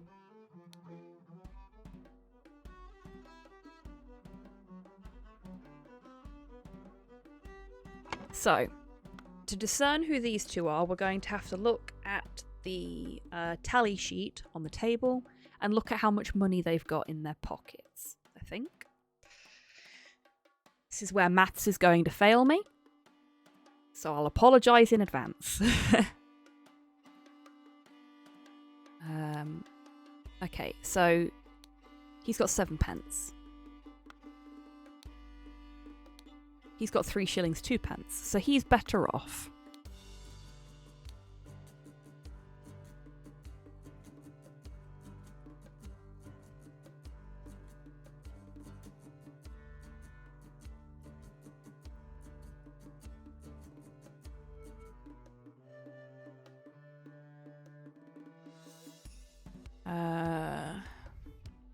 That's Oscar. Count him out.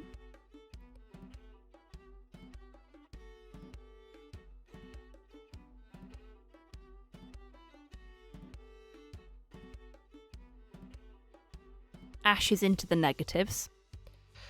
How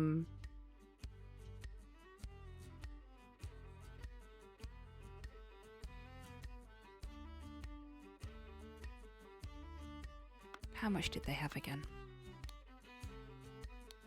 3 shillings, 2 pence. Okay.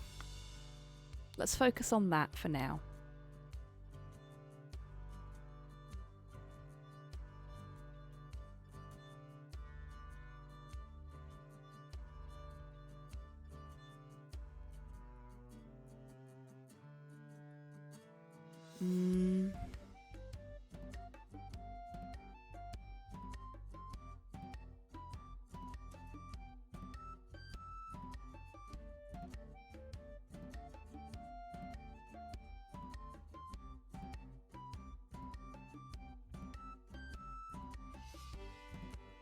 Oh yeah, because he struck out, didn't he? Maurice has lost all of his money, so he's out of the game.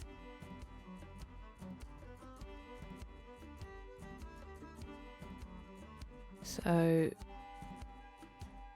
this is we've either got John or Ash, I think, are our 2 contenders here. I think that's probably Ash. Looking at what we've got numbers wise here. John seems to be doing slightly better. I might be wrong though.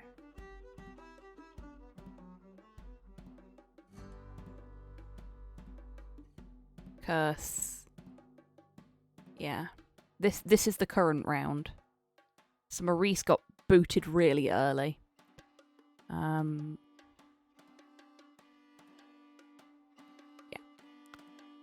I think this is Ash and this is John.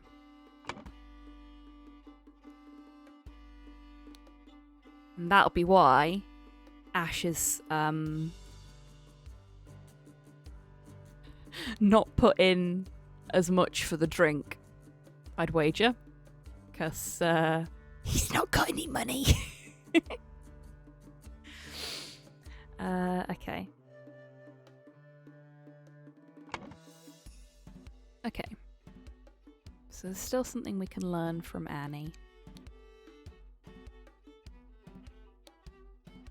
Or is it just that I needed to click on that? Yeah, okay.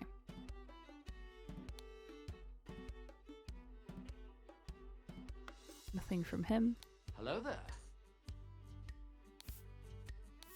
I didn't click on the names. Hello, Fart Bubbler. Welcome on in. I hope you're doing well today.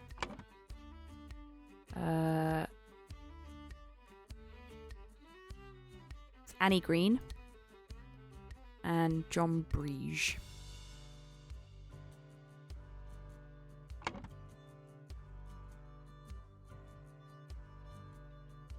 Where is the boy? I need a piss. I know who the boy is. This is the boy, isn't it?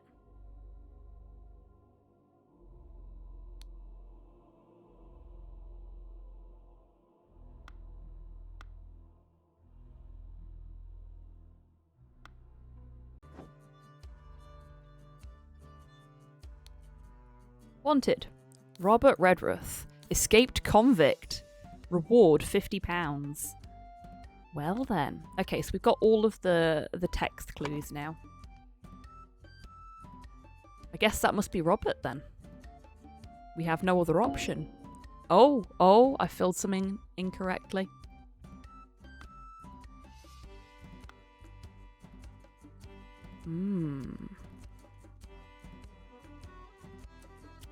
Well then. Let's have a look and see what I've gotten wrong. So Willard Wright's in the Dandelion room. And Ash Blair is in the Forget-Me-Not room. There's a jacket in the Forget-Me-Not room. Either of them not wearing a jacket? Well, they're both wearing jackets. Okay. Let's think about this logically.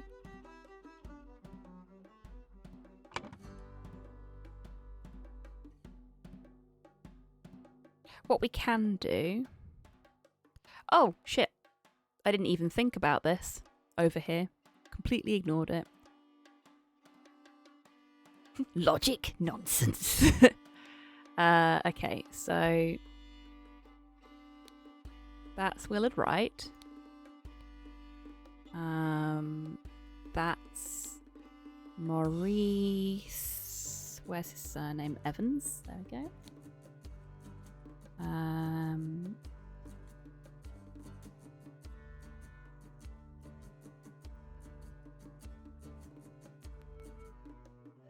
That'll be Annie Green.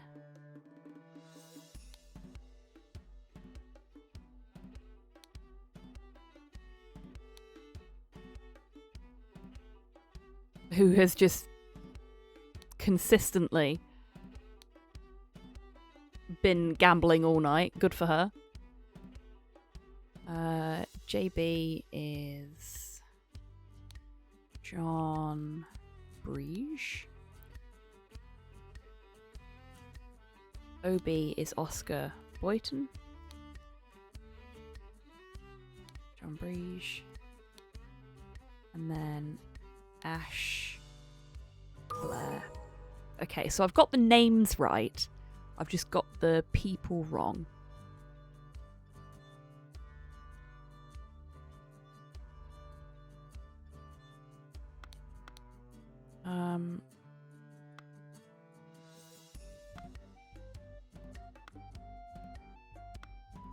Let's take those two out.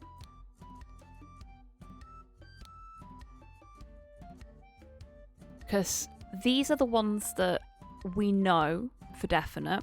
He was named on his little clacker.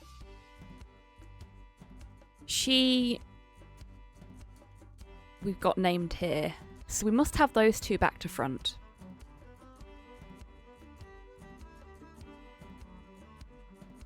We've also got Henry Parker.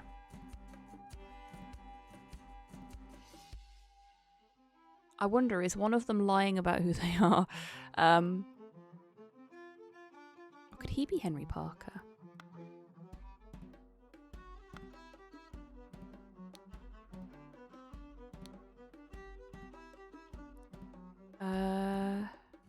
Is that what I cocked up, perhaps? After all that, let's see if that's the correct thing. Ash Blair and John Brige. No.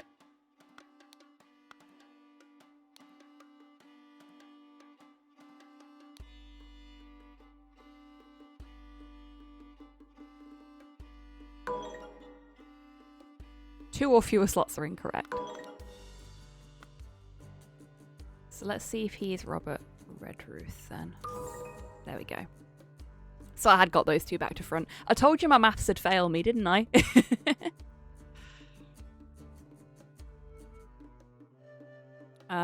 Okay, so that's that.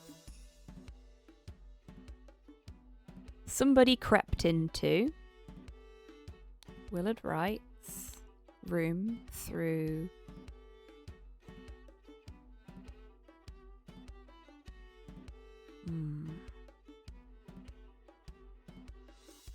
through the trapdoor.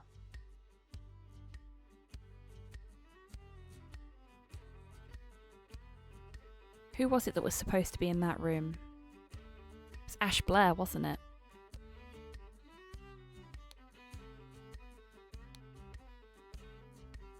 Let's go back to exploring and check. Yeah, Ash Blair. Ash Blair crept into Willard Wright's room through the trapdoor. Because I don't think it... I think the window is a red herring.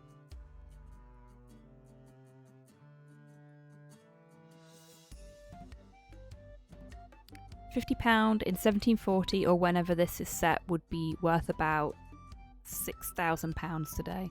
Come to more than a year's pay for your average tradesman. Holy shit.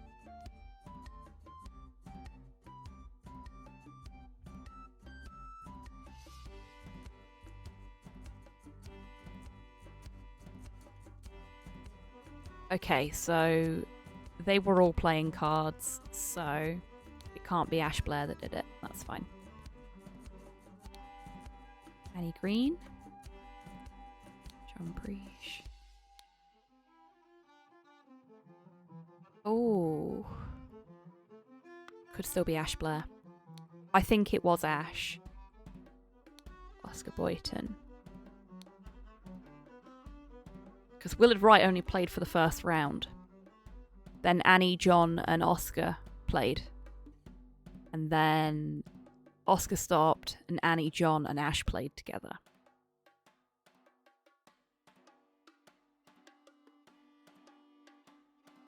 A fight ensued upstairs, and Willard Wright got stabbed.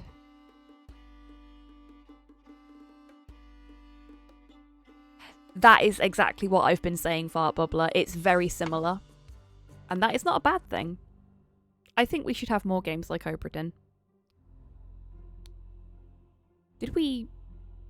He was stabbed 3 times.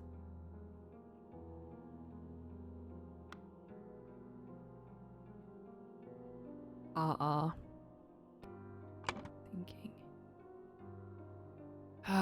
No, it won't be Ash. It'll be Robert Redruth.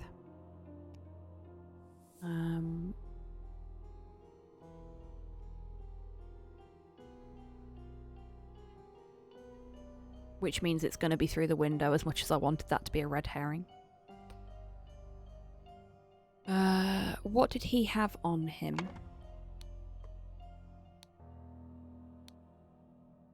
Shears. So he was stabbed with shears. No, that says spear, not shear. There we go. Not filled in correctly. Shit. Okay.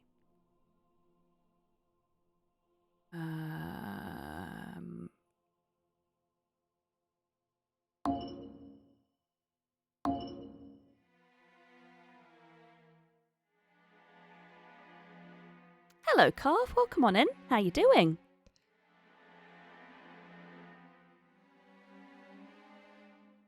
Oh, awesome. Well, thank you very much.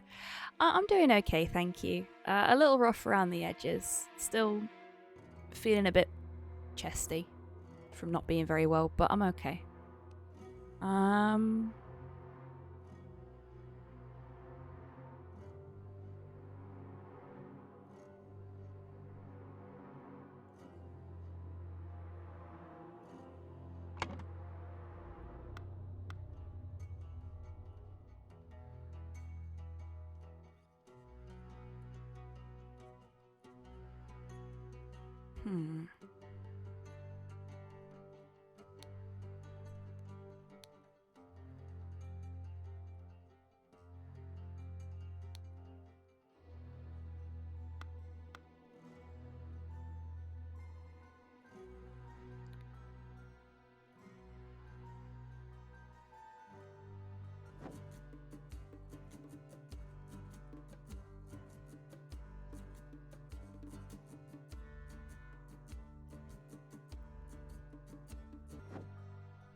I don't think he did it. I think the RR is throwing us off.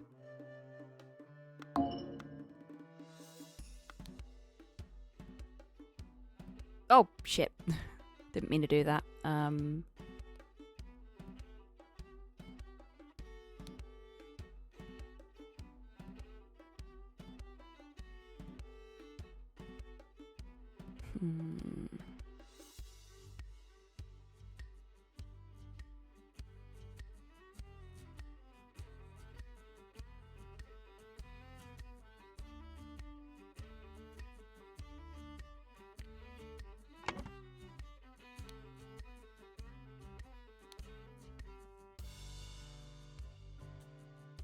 So there was loud music, so we know wasn't him, which means these two are out.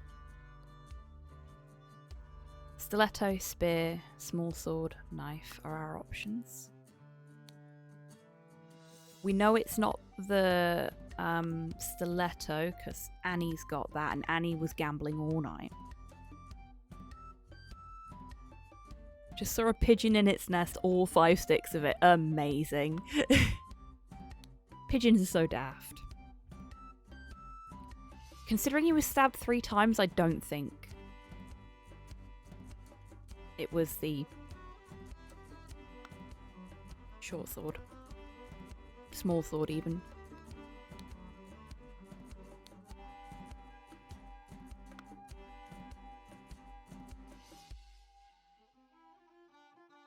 Hmm.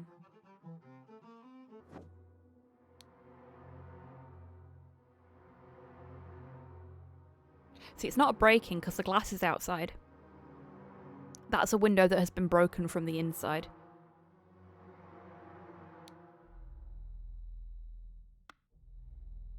Because if it had been broken from the outside and someone had climbed into it, the glass would be on the inside of the room. I'm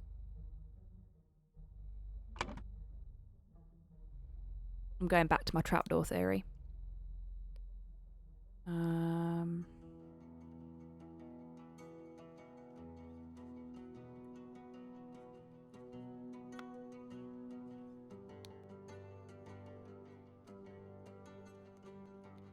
Can't have been John Breege. It has to have been either Robert Redruth or Ash Blair. I think. Yeah, that's what I'm thinking. That's what I'm thinking, Tids. Like, when we first saw the trapdoors, I said as well, I'm pretty sure that they're going to have come in through one of the trapdoors. It's a classic locked room murder. Love it. Okay. I mean, it could have been Oscar, but I don't think it will have been. I reckon the guard's false flagging, potentially. It is an option. Henry Parker could have been the person that committed the crime.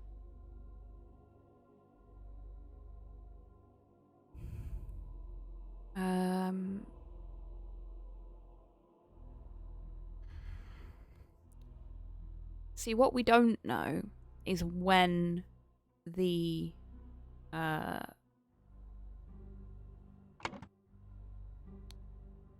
third round of gambling started. Already it is midnight. I will retire to my bed. Okay. So music started at 11 p.m.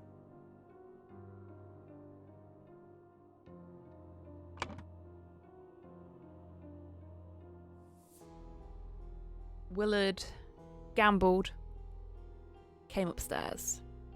So both of these are after midnight. Music was already going on.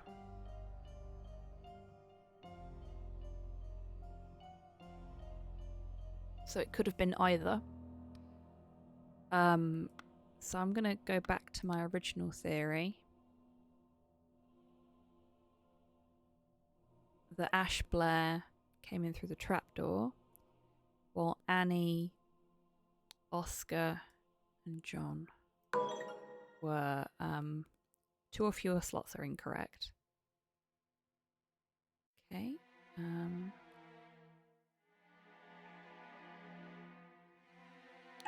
we go. There we go. I was right. I thought that I'd been thrown off the mark, but I hadn't. That's frustrating. If I'd have just stuck with my gut instinct on that, we wouldn't have gotten stuck there. The scroll has been fulfilled. A man going by the name of Ash Blair crept into Willard's room through the trapdoor to steal something important. But when he opened the music box, it woke Willard up and a fight ensued. In the fracas, Ash stabbed Willard and attempted to frame an escaped convict. Well, there we go. And hey, look, a Fiji mermaid for us. With a cutscene. Good morning, innkeeper. I heard a man was murdered here a week ago. Aye, deranged convict did him in. Now bugger off. Tell me more about the evening when Willard Wright died. I will make it worth your while. That was a very fancy hat on that mysterious person.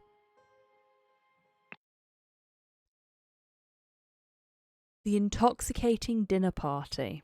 Oh boy, this couldn't possibly go horribly wrong for everybody involved. Oh, look, a fancy house. Who've we got here? These sure are fine coats.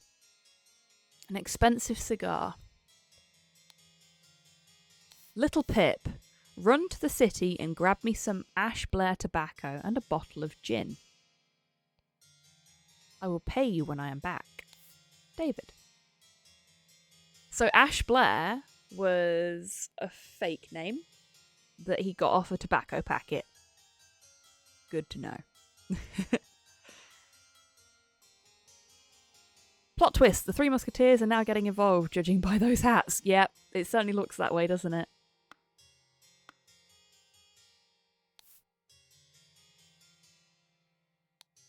An overcoat and a hat. An overcoat and a hat. A box of cigars. Oh, so the kid's been stealing cigars out of the coat. Okay. Dear Miss Richards, I enjoyed your company tremendously when I visited your father last month. I am certain that you would wish to hear the rest of my thoughts on the shortcomings of our society.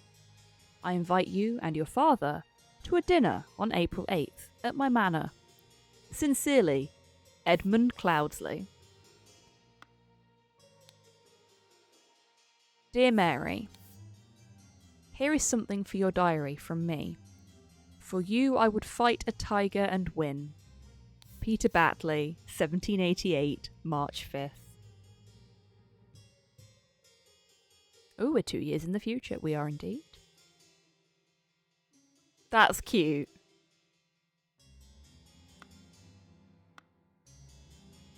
Two people in the same bloodline vying for the affections of the same woman. This couldn't possibly go horribly wrong and result in somebody dying. It's never happened before. Definitely not. Oh, what we got here? Oh, looky, a needle. A syringe with some liquid left in it. Ruh-roh.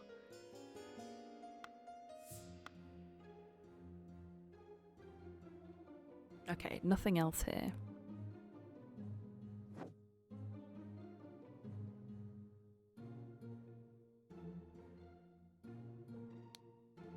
To Mrs. Smith, for 3 years of service. Aww.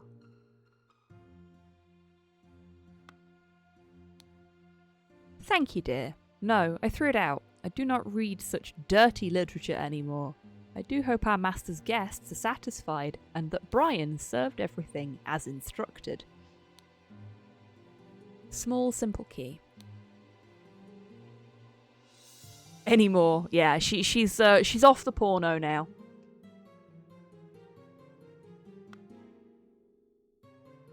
This is interesting. The dinner party will take place on April 8th. Everything should be ready before noon. Prepare roasted boar. Young Mrs. Richards appears not to enjoy meat, therefore prepare some alternative side dish. Boar. I've only ever had boar once. At a, like one of the Christmas market type thingies.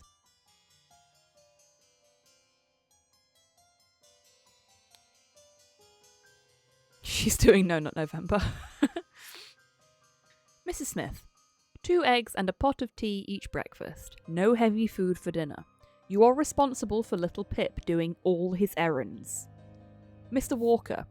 I am to be woken up and dressed at 7 a.m. I expect to receive my daily newspaper by noon. Mrs. Baker. I expect all my rooms to be cleaned every day, twice on the days I have visitors. NB. David Goran's job requires that he may arrive or leave during night. No complaining about this, EC. Okay, so... Of course I can give you some candles for your room, Lucia. I assume you are itching to continue reading that scandalous novel. Ah, so if I'd have spoke to her first, that would have made more sense. A small, simple key. Dear Ada, I have to use this letter to share good news. There is no substance to the claims that your late husband used his position to squander church money. The judge has decided to remove all accusations, and you will be no longer a target of baseless gossip. I truly and sincerely hope this will provide some comfort in these dark times when ignorance and impudence go hand in hand. May our Lord steward over our poor souls. Okay, so we know a couple of identities here. This is Ada. This is Lucia. She is... Let's go back to the task list. This is Mrs. Smith. This is Mrs. Baker. So Ada Baker and Lucia Smith. This fellow here is Little Pip, which is not a proper name, but it'll do.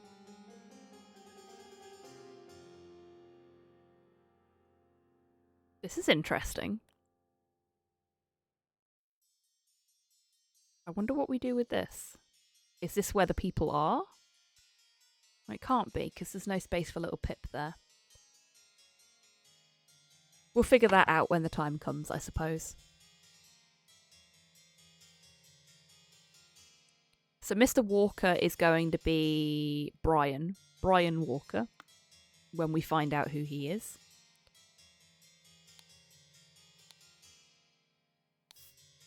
A full and sealed bottle with amber liquid, labelled brandy. Ah, is this where all the booze is in the house?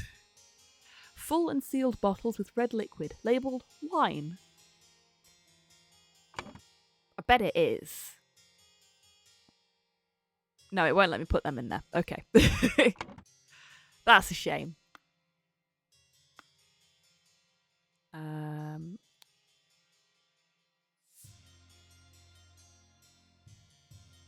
Potentially did, yeah. For you, I would fight a tiger and win. I think that's really cute. I mean, it's terrible, but it's cute. Oh god, look at all that food. I'm hungry now. 3 loaves of bread. Some lemons. A basket of potatoes. A sack of flour. A pair of opaque bottles labelled water. Cut vegetables. A big piece of meat.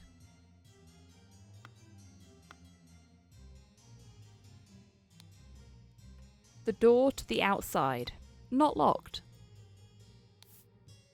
Oh, a mattress with some stuff hidden in it. Monkey Man 2.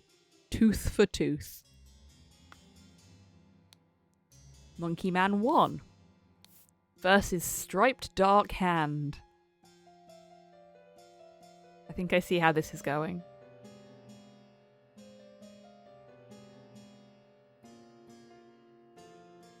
For you, I would fight a tiger and probably lose. I appreciate the valiant attempt. Oh, you two are so cute. That's another key, I suppose. Funny looking key again. Couple of pennies, a fancy handkerchief, and a shiny pocket watch. And another weird key. Okay. A small bottle filled with amber liquid. That could be a few different things. We'll leave that as is for now. Here. A set of lockpicks. Ash Blair tobacco. Oh, Ash Blair tobacco has a monkey on it. Possible relation to the Monkey Man. A dagger. A pistol. David, clean up the barn until Wednesday. I plan to continue experimenting with the artifact. Okay.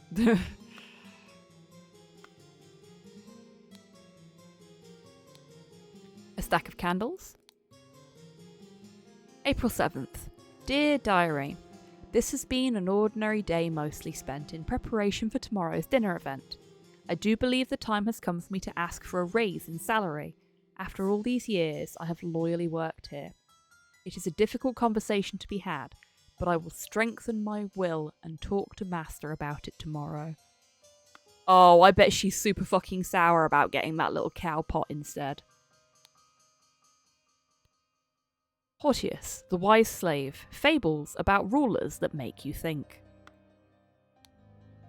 £1 and 2 shillings. An ink pot.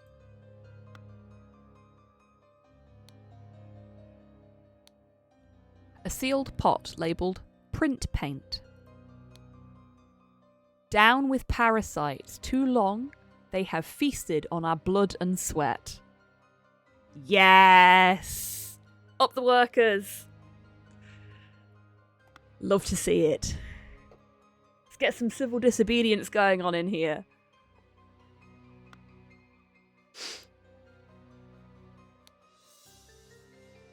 The door is locked. The door is locked. I'm seeing a pattern here. People just hiding shit in their bed gear. The heck? Is the door locked? I think the door is locked, Cyborg. Once your target has ingested the love potion, establish eye contact and hold it for as long as possible. In most cases, the effects will be felt within 2 days, depending on your own appearances. Is that their way of saying if you're fucking ugly, it's going to take longer? A pair of twig dolls and a bottle of pink liquid, partially empty.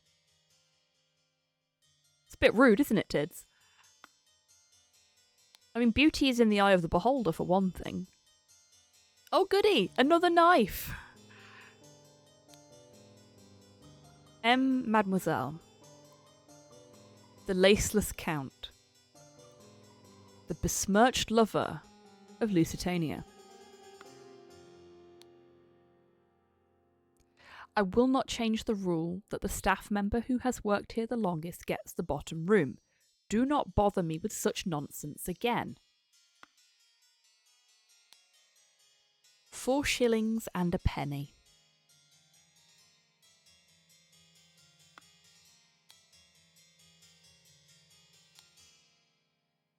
Ralo Cthulhu.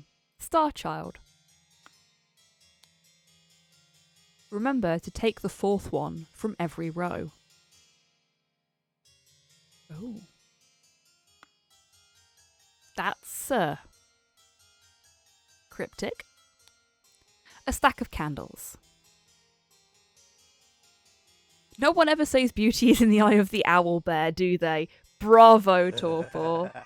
What a way to enter the chat for the day. I hope you're doing well today.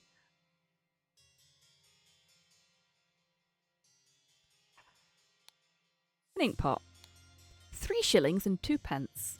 They should start. Yes, they should. Beauty is in the eye of the owl bear. I like owl bears. They're cute. The door is locked. Do we want to guess as to whether this door is locked? The door is locked.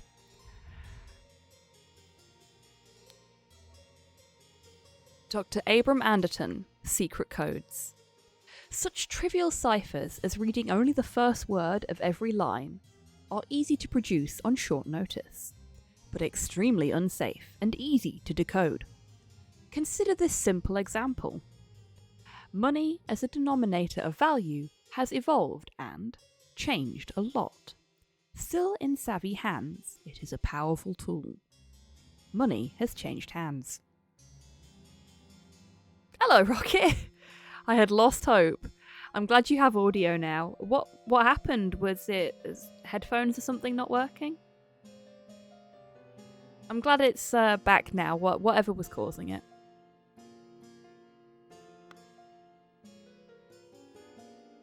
Internet's a shit. I see. I'm sorry to hear that. Platinello. Ideal Republic. Visions of a utopia with order and structure.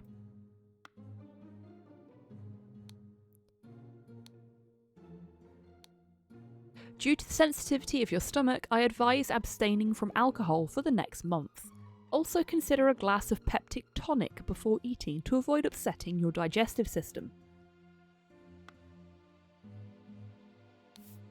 2 sealed bottles of cloudy liquid labelled peptic tonic. A sealed bottle labelled opium. Not sure that's going to help.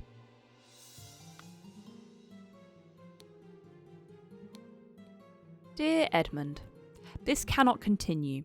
Since my return and move to Sebastian's Manor, he has asked for financial support 7 times. He clearly is unable to take any monetary responsibility. Please, I need your help, my dear brother. Rose Cubert. Oh, we're getting to the fun stuff. Dear Edmund, I like your idea. Let's send him to colonies where his violent nature will make him feel at home. Wow. Fucking rude. I hear you are having dinner with Lady Mary and her well-to-do father, Lothar. If Peter and I were to join you, we could beguile him with tales of adventures in the colonies, so we can ship him away. Sincerely, Rose. Jesus. Mrs. Baker, starting date 1787, August 1st. Position, housemaid. Yearly wage, £9.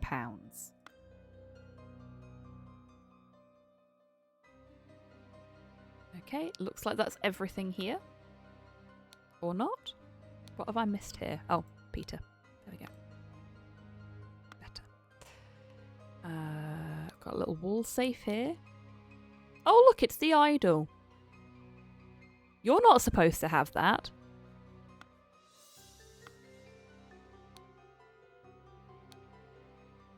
Well, well, Edmund. You seemed pretty pleased after the old boy passed away and a spot freed up for you in the House of Lords. Take care of those with whom you ally. I have many friends and will deal with you swiftly if you dare cross me. Lord George Bridges. Oh boy. The revolution will come for the likes of you, you crooked bastard. Soon you will pay for your sins against honest common folk. With your blood. Final Vanguard.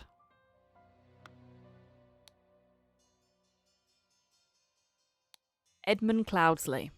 Once more you have failed to answer our requisition. This is the last warning you will receive.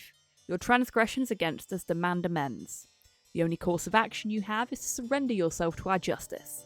Last chance for repentance, serpent, or we will unleash our stewards upon you. Brotherhood of Masks. Dear Uncle, I hear you are interested in Lady Richards. I think you are too old for her. I shall court her instead. Secondly, please lend me £300. It is a small change. It's small change to you, and I am desperately in need of it at present. Truly yours, Peter Badley. Wow. We have designs on the same woman. You're old. Give me money. I can kind of see why they might want to get rid of him. He's not the most socially aware fellow, is he? God, look at them all. 32 of 36 pieces of text. So we've found almost everything. Oh dear. Well, Rose is dead. I guess this is the lady that folks are after. A partially eaten piece of roast. Oh, it's one of these puzzles. I love these. Well, this is a party. Is it really a party until someone dies? So, we see these kind of puzzles a lot in things like Professor Layton, where you've got to figure out where each person was sat at the dinner table. I quite like them. Because they're basically logic problems like you'd see in, gridded logic problems. The thing that I love most in terms of puzzles. Like, I'll just sit and do them for fun of it. I'm one of those people. But it's a visual logic problem instead of being gridded. You can actually grid these up as well if they're particularly complicated. But I love them, so I'll look forward to doing this. Partially empty glass of amber liquid. Partially empty glass of red liquid. Partially eaten salad. Partially empty glass of yellow liquid. A full glass of cloudy liquid, untouched. So this is where Edmund was sat. A salad, untouched. Okay. So I know where two people were sat already. This is Edmund's seat. He's not allowed to drink alcohol and he's got his Pepto-Bismol. This will be... Her name's Mary, isn't it? this will be where Mary was sat. She doesn't like meat, and he wants her. So he's put her as close to him as is physically possible. So that's those two sorted, easy peasy. Partially empty glass of red liquid. Partially empty glass of cloudy liquid. Partially eaten piece of roast. Partially eaten salad. I suspect that may be Peter.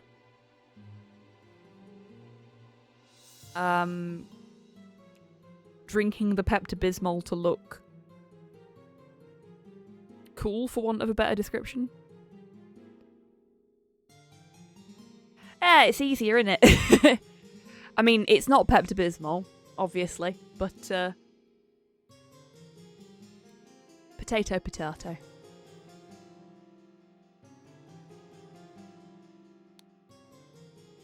It's not pink enough to be Pepto-Bismol. Partially empty glass of red liquid. Partially eaten salad. And a partially smoked cigar. Okay. Could be Pepto-Squigmol. It could. I don't actually have access to the Pepto-Squigmol at the minute. It's all the way on the other end of my desk. So, but yes, it could be Pepto-Squigmol. So, whoever the smoker is was sat here. This is horrible. An embroidered handkerchief. Okay. Do we get to see what's embroidered on it? No. It's poison. Nobody touch a thing and nobody move. I'll send for a doctor right away. An embroidered handkerchief. That's Edmund. We know that's Edmund. He's got a funky key as well. He's got two funky keys, actually. She just seemed rather unwell. It's extremely upsetting. £4 and a shilling.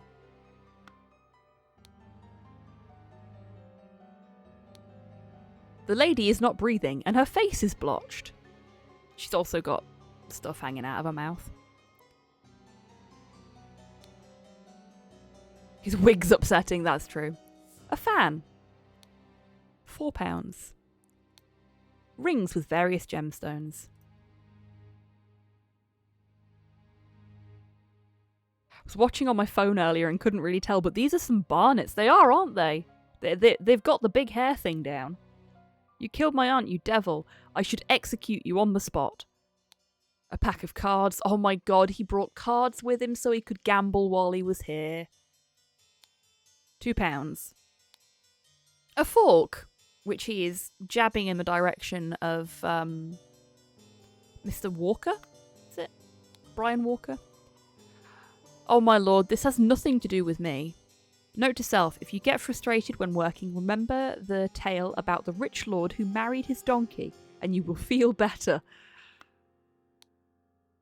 Ensure that the beautiful lady sits next to me during dinner, and I will slip you a shilling, Peter. 1 shilling. Okay. That makes things easier.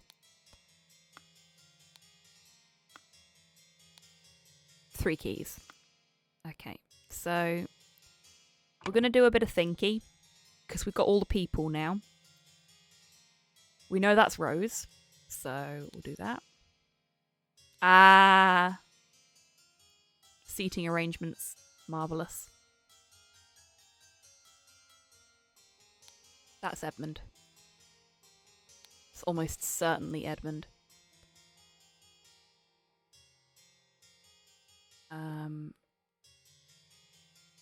Pretty sure her name was Mary.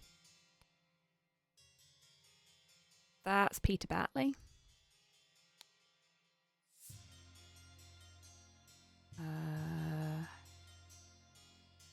That's Edmund. Monkey Man. This is Brian Walker.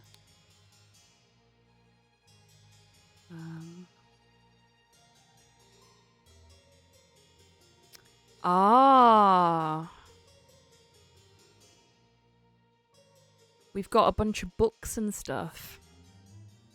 Okay, so this is where all the books were, I guess.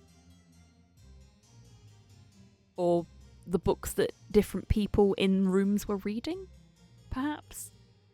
We'll figure it out.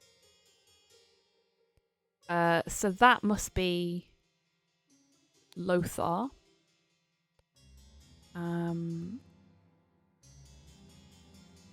I cannot remember what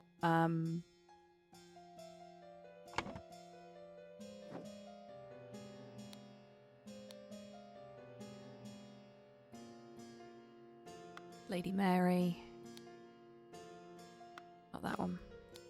Is it in the bin?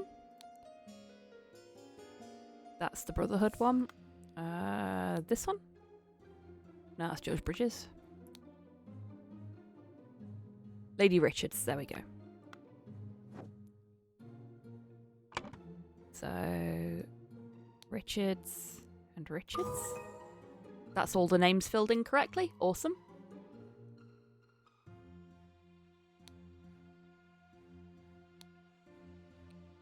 So, that must mean that... Because Brian had a shilling. Home safe. Glad to hear it, Prime B. That must mean that... Where are you? Peter was sat here. Because he was sat next to Mary. I'm gonna take a wild guess that Lothar was sat here. And Rose is the other pep drinker. Yeah. That makes sense. The three people that consume the most excessively all have a shot of pep with them.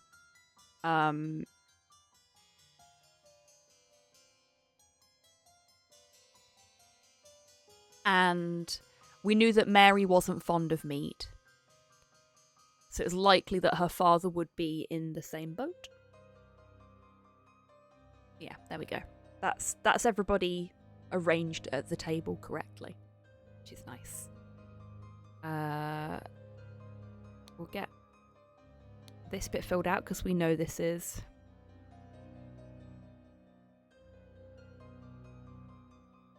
Oh God, Cyborg.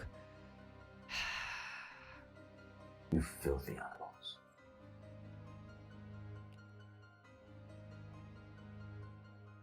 Okay, somebody wanted somebody dead, and thus somebody poisoned the something.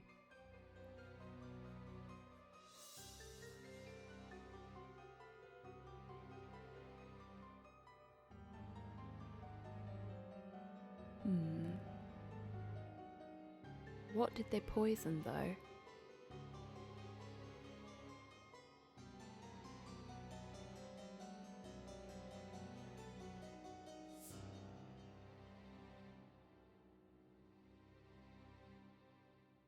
It couldn't have been the roast. If it was the pep, there's one other person that has some there. It looks like Rose has red wine on her face. It does. You're not wrong. They want Mary dead and poison the meat but didn't know she's veggie. Maybe. I mean, there's a few people that seem to want Edmund dead.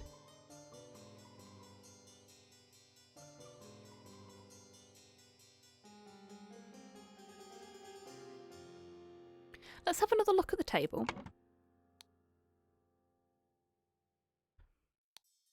Partially empty. Partially empty.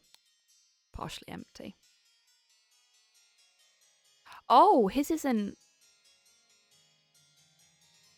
His isn't pep. Yeah, they poisoned the pep. From the thinking screen, that looks the same colour as the glasses of pep, but it's not.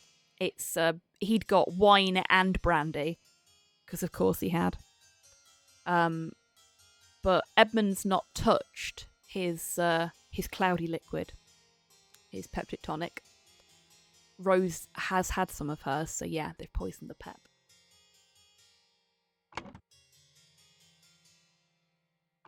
So let's put that in.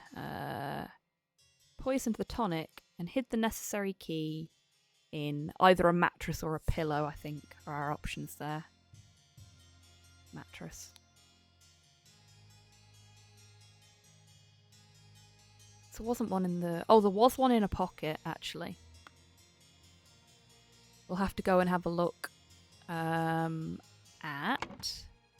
the lock on blue padlock. Okay.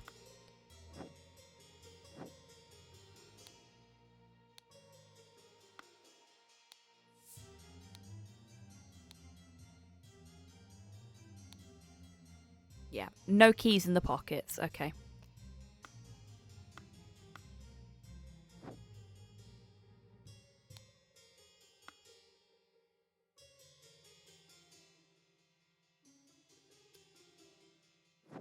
Oh, it's this one, wasn't it?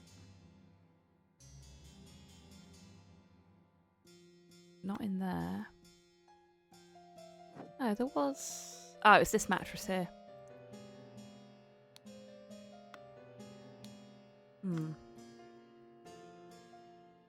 Nope. The only blue key I've seen was on one of these folks, wasn't it? He's got a blue key.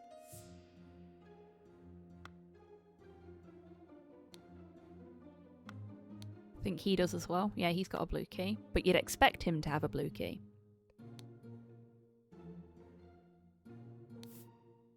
Oh, water. A roast. A salad bowl. Half-full carafe of amber liquid labelled brandy. Half-full bottle of red liquid labelled wine. An almost full carafe of yellow liquid containing lemons. Oh, she had lemonade. A half-empty bottle of cloudy liquid labelled peptic tonic. Okay.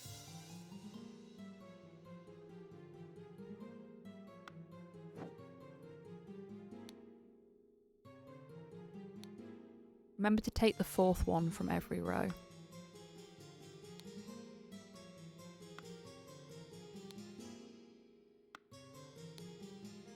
Fourth one from every row.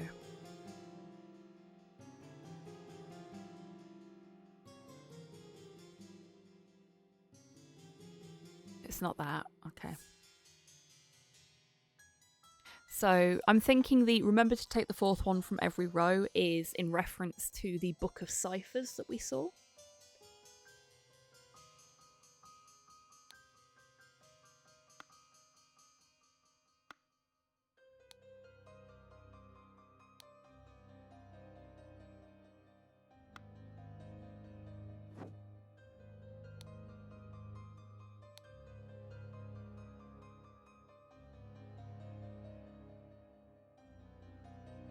It's not that one either.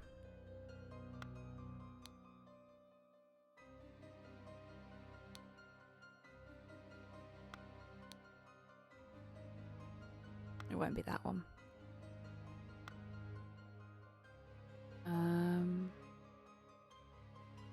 Okay. Once I've finished this particular bit, I'm going to finish up for the day. Because I need to go and have something to eat before the speedrun stream. And I've got other bits and bobs I need to do as well, so...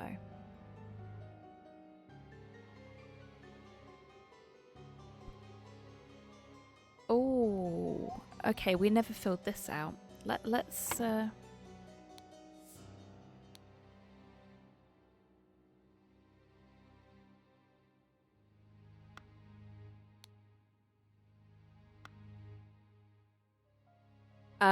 it'll be some more DuckTales Remastered Longship.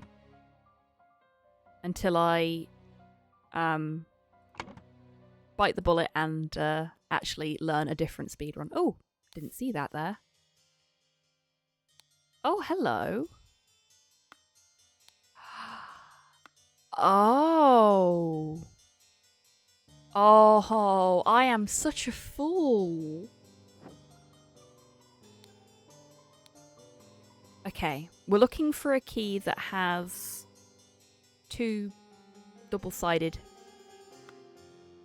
protrusions.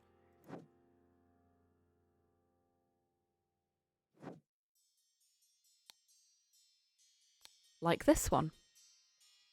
We know where the key was hidden. It's hidden in a bag out the back of the window. Silly me.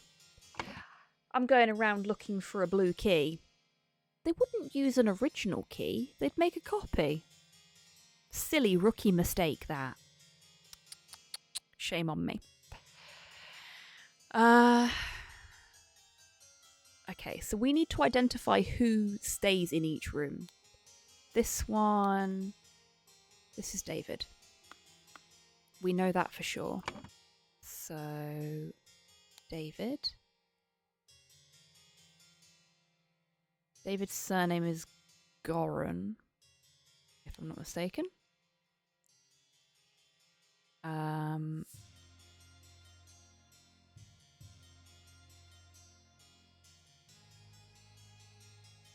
Guessing?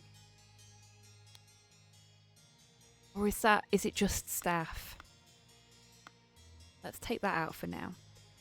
Because we've still got little Pip, Ada, Lucia, and Brian to put in. So yeah, it's just for the staff.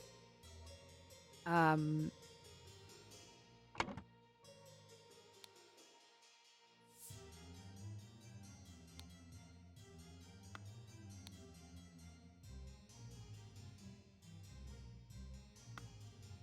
don't think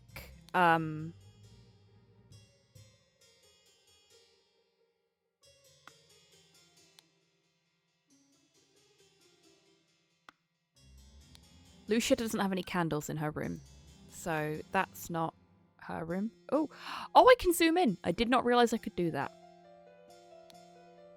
So this is Lucia's room.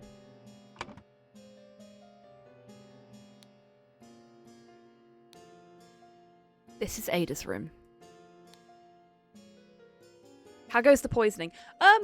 We're making good progress. We found the key. I made a very silly mistake, Tids, which I am perfectly happy to admit to. I was going around looking for an original key. They would never use the original key when they're trying to poison someone. They'd make a copy of the key and then hide the copy. We found the copy. It was in a bag hanging outside the window in the staff's quarters. And that is actually going to tell us who it was that poisoned him. Well, ended up poisoning Rose. Though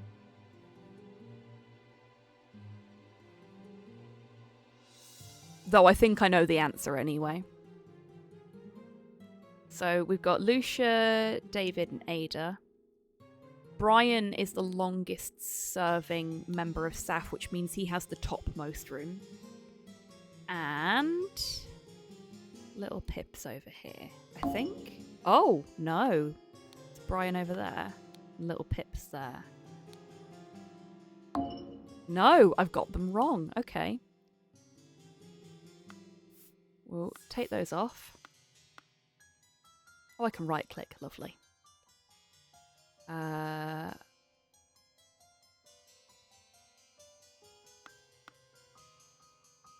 So, we know Lucia's room doesn't have any candles in it, which means that that is her room. We know this is David's room because there was a note in there saying that it that was addressed to David.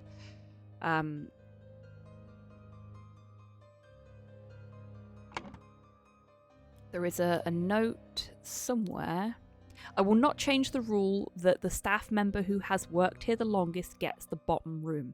Do not bother me with such nonsense again. I got them the wrong way round, that's why. Okay.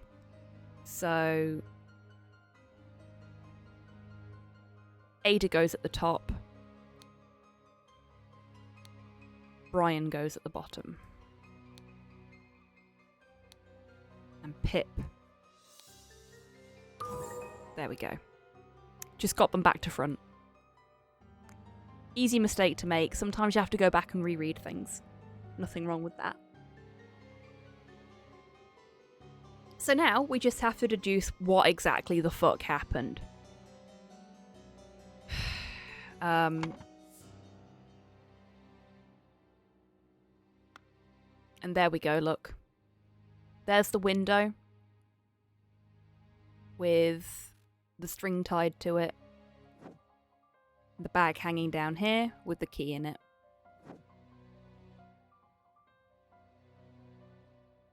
So, Ada,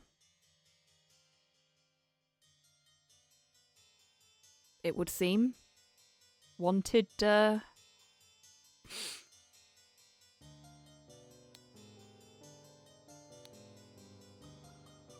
Edmund dead.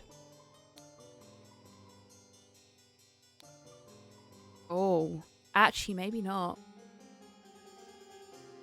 Because why would it have...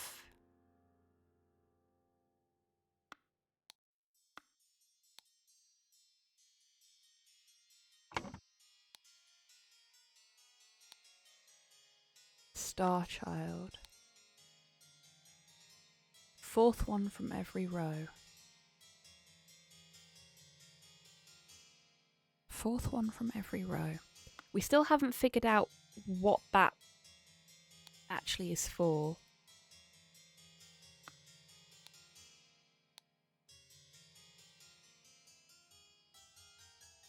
Like, it's definitely a cipher. We know that.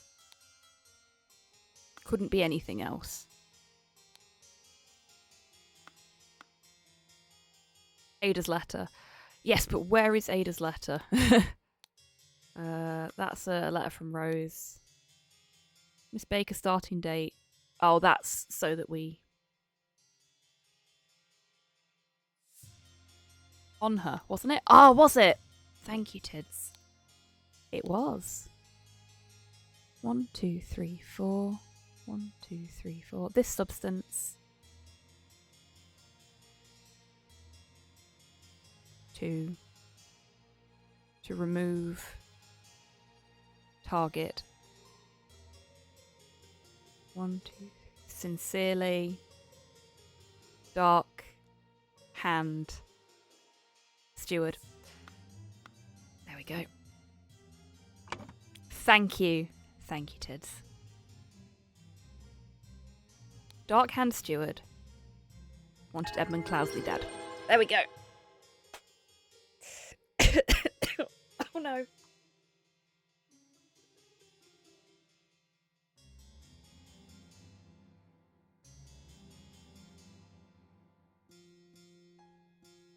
Sorry, folks. That hurt. Awesome. And just in time for a 3 o'clock finish for me to have a slightly late lunch. Marvellous. The scroll has been fulfilled. Ada Baker received encoded instructions from Dark Hand Steward to poison Edmund Cloudesley. She used her ability to move freely throughout the rooms while cleaning and made a copy of the key to the medicine cabinet. She used a syringe to poison a sealed peptic tonic bottle. However, during the party, Rose asked for tonic and drank it first and died from the poison.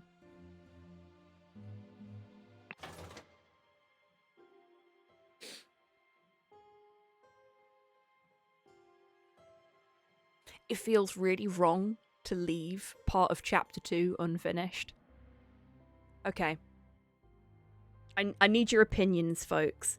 Do I do the last bit of chapter 2 and then finish up, or do I finish up now and do the next, the last bit of chapter 2 after? Like stream. Okay, cool. As long as you're okay with that. I hate leaving things half finished, it bugs me. But I'm really enjoying this. I hope you all are too. Watch the cutscene, then call it. Do we have a new cutscene, or is that's the same cutscene? So no new cutscene, unfortunately. Lunch important. This is very true. Well, I would get lunch after the stream anyway. I am hungry though. Yeah. Okay. I'll go have some lunch. This has been really, really fun though. I'm quite looking forward to doing more of this next week. This is whilst still being kind of a point-and-click adventure game, it's a nice departure from what we've been doing. Like, Broken Sword is fun, but this is really enjoyable. This is very cool. Yeah, exactly. It's just different enough that it feels like a bit of a breath of fresh air from what we normally do on a Sunday as well. Whilst still being very much in keeping with the kind of thing we do on a Sunday. It's great. Okay. I need to take us to the ending soon screen. I'll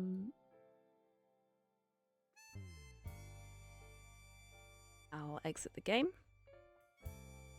Now, there is a giveaway active on the stream for a copy of About Love, Hate, and the Other Ones. Details for which you can see there.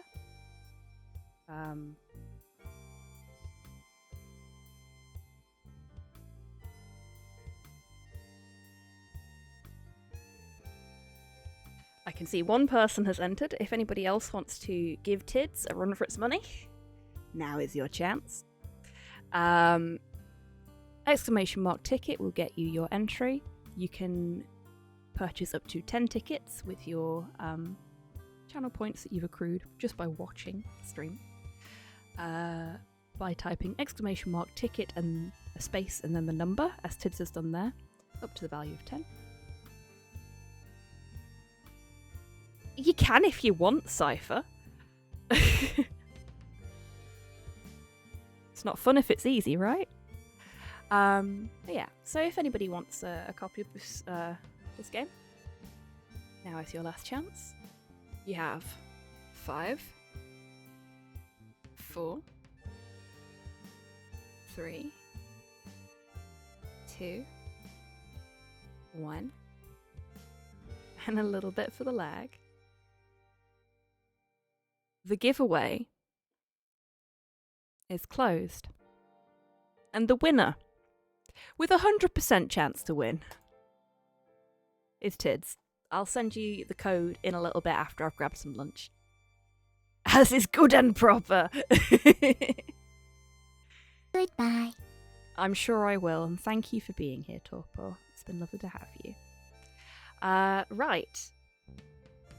I fixed my stream deck last night, so let's see who we've got that's live that I can send you on to.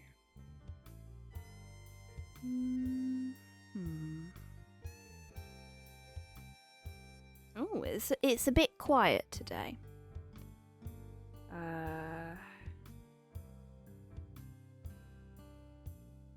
So unless anybody has any recommendations, I think I know where we're gonna go.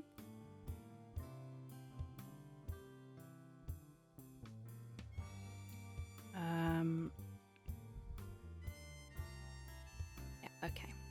We are gonna go and see SK, who is playing some Resident Evil 4. As you folks have heard numerous times recently, it is my favourite in the series. And SK is a lovely bean. So, jump on into the raid, hop on over, say hello to SK, and drop him a follow if you haven't already. Right. I will be back 8 PM UK time tonight for a couple of DuckTales Remastered practice runs. See if I can put some of the techniques that Neil taught me to good use. Hopefully I'll see you all then. But, as always, until I do see you next, take care of yourselves, take care of each other, wash your fucking hands, and have a fantastic rest of your Sunday, everybody, however you're spending it. Bye-bye.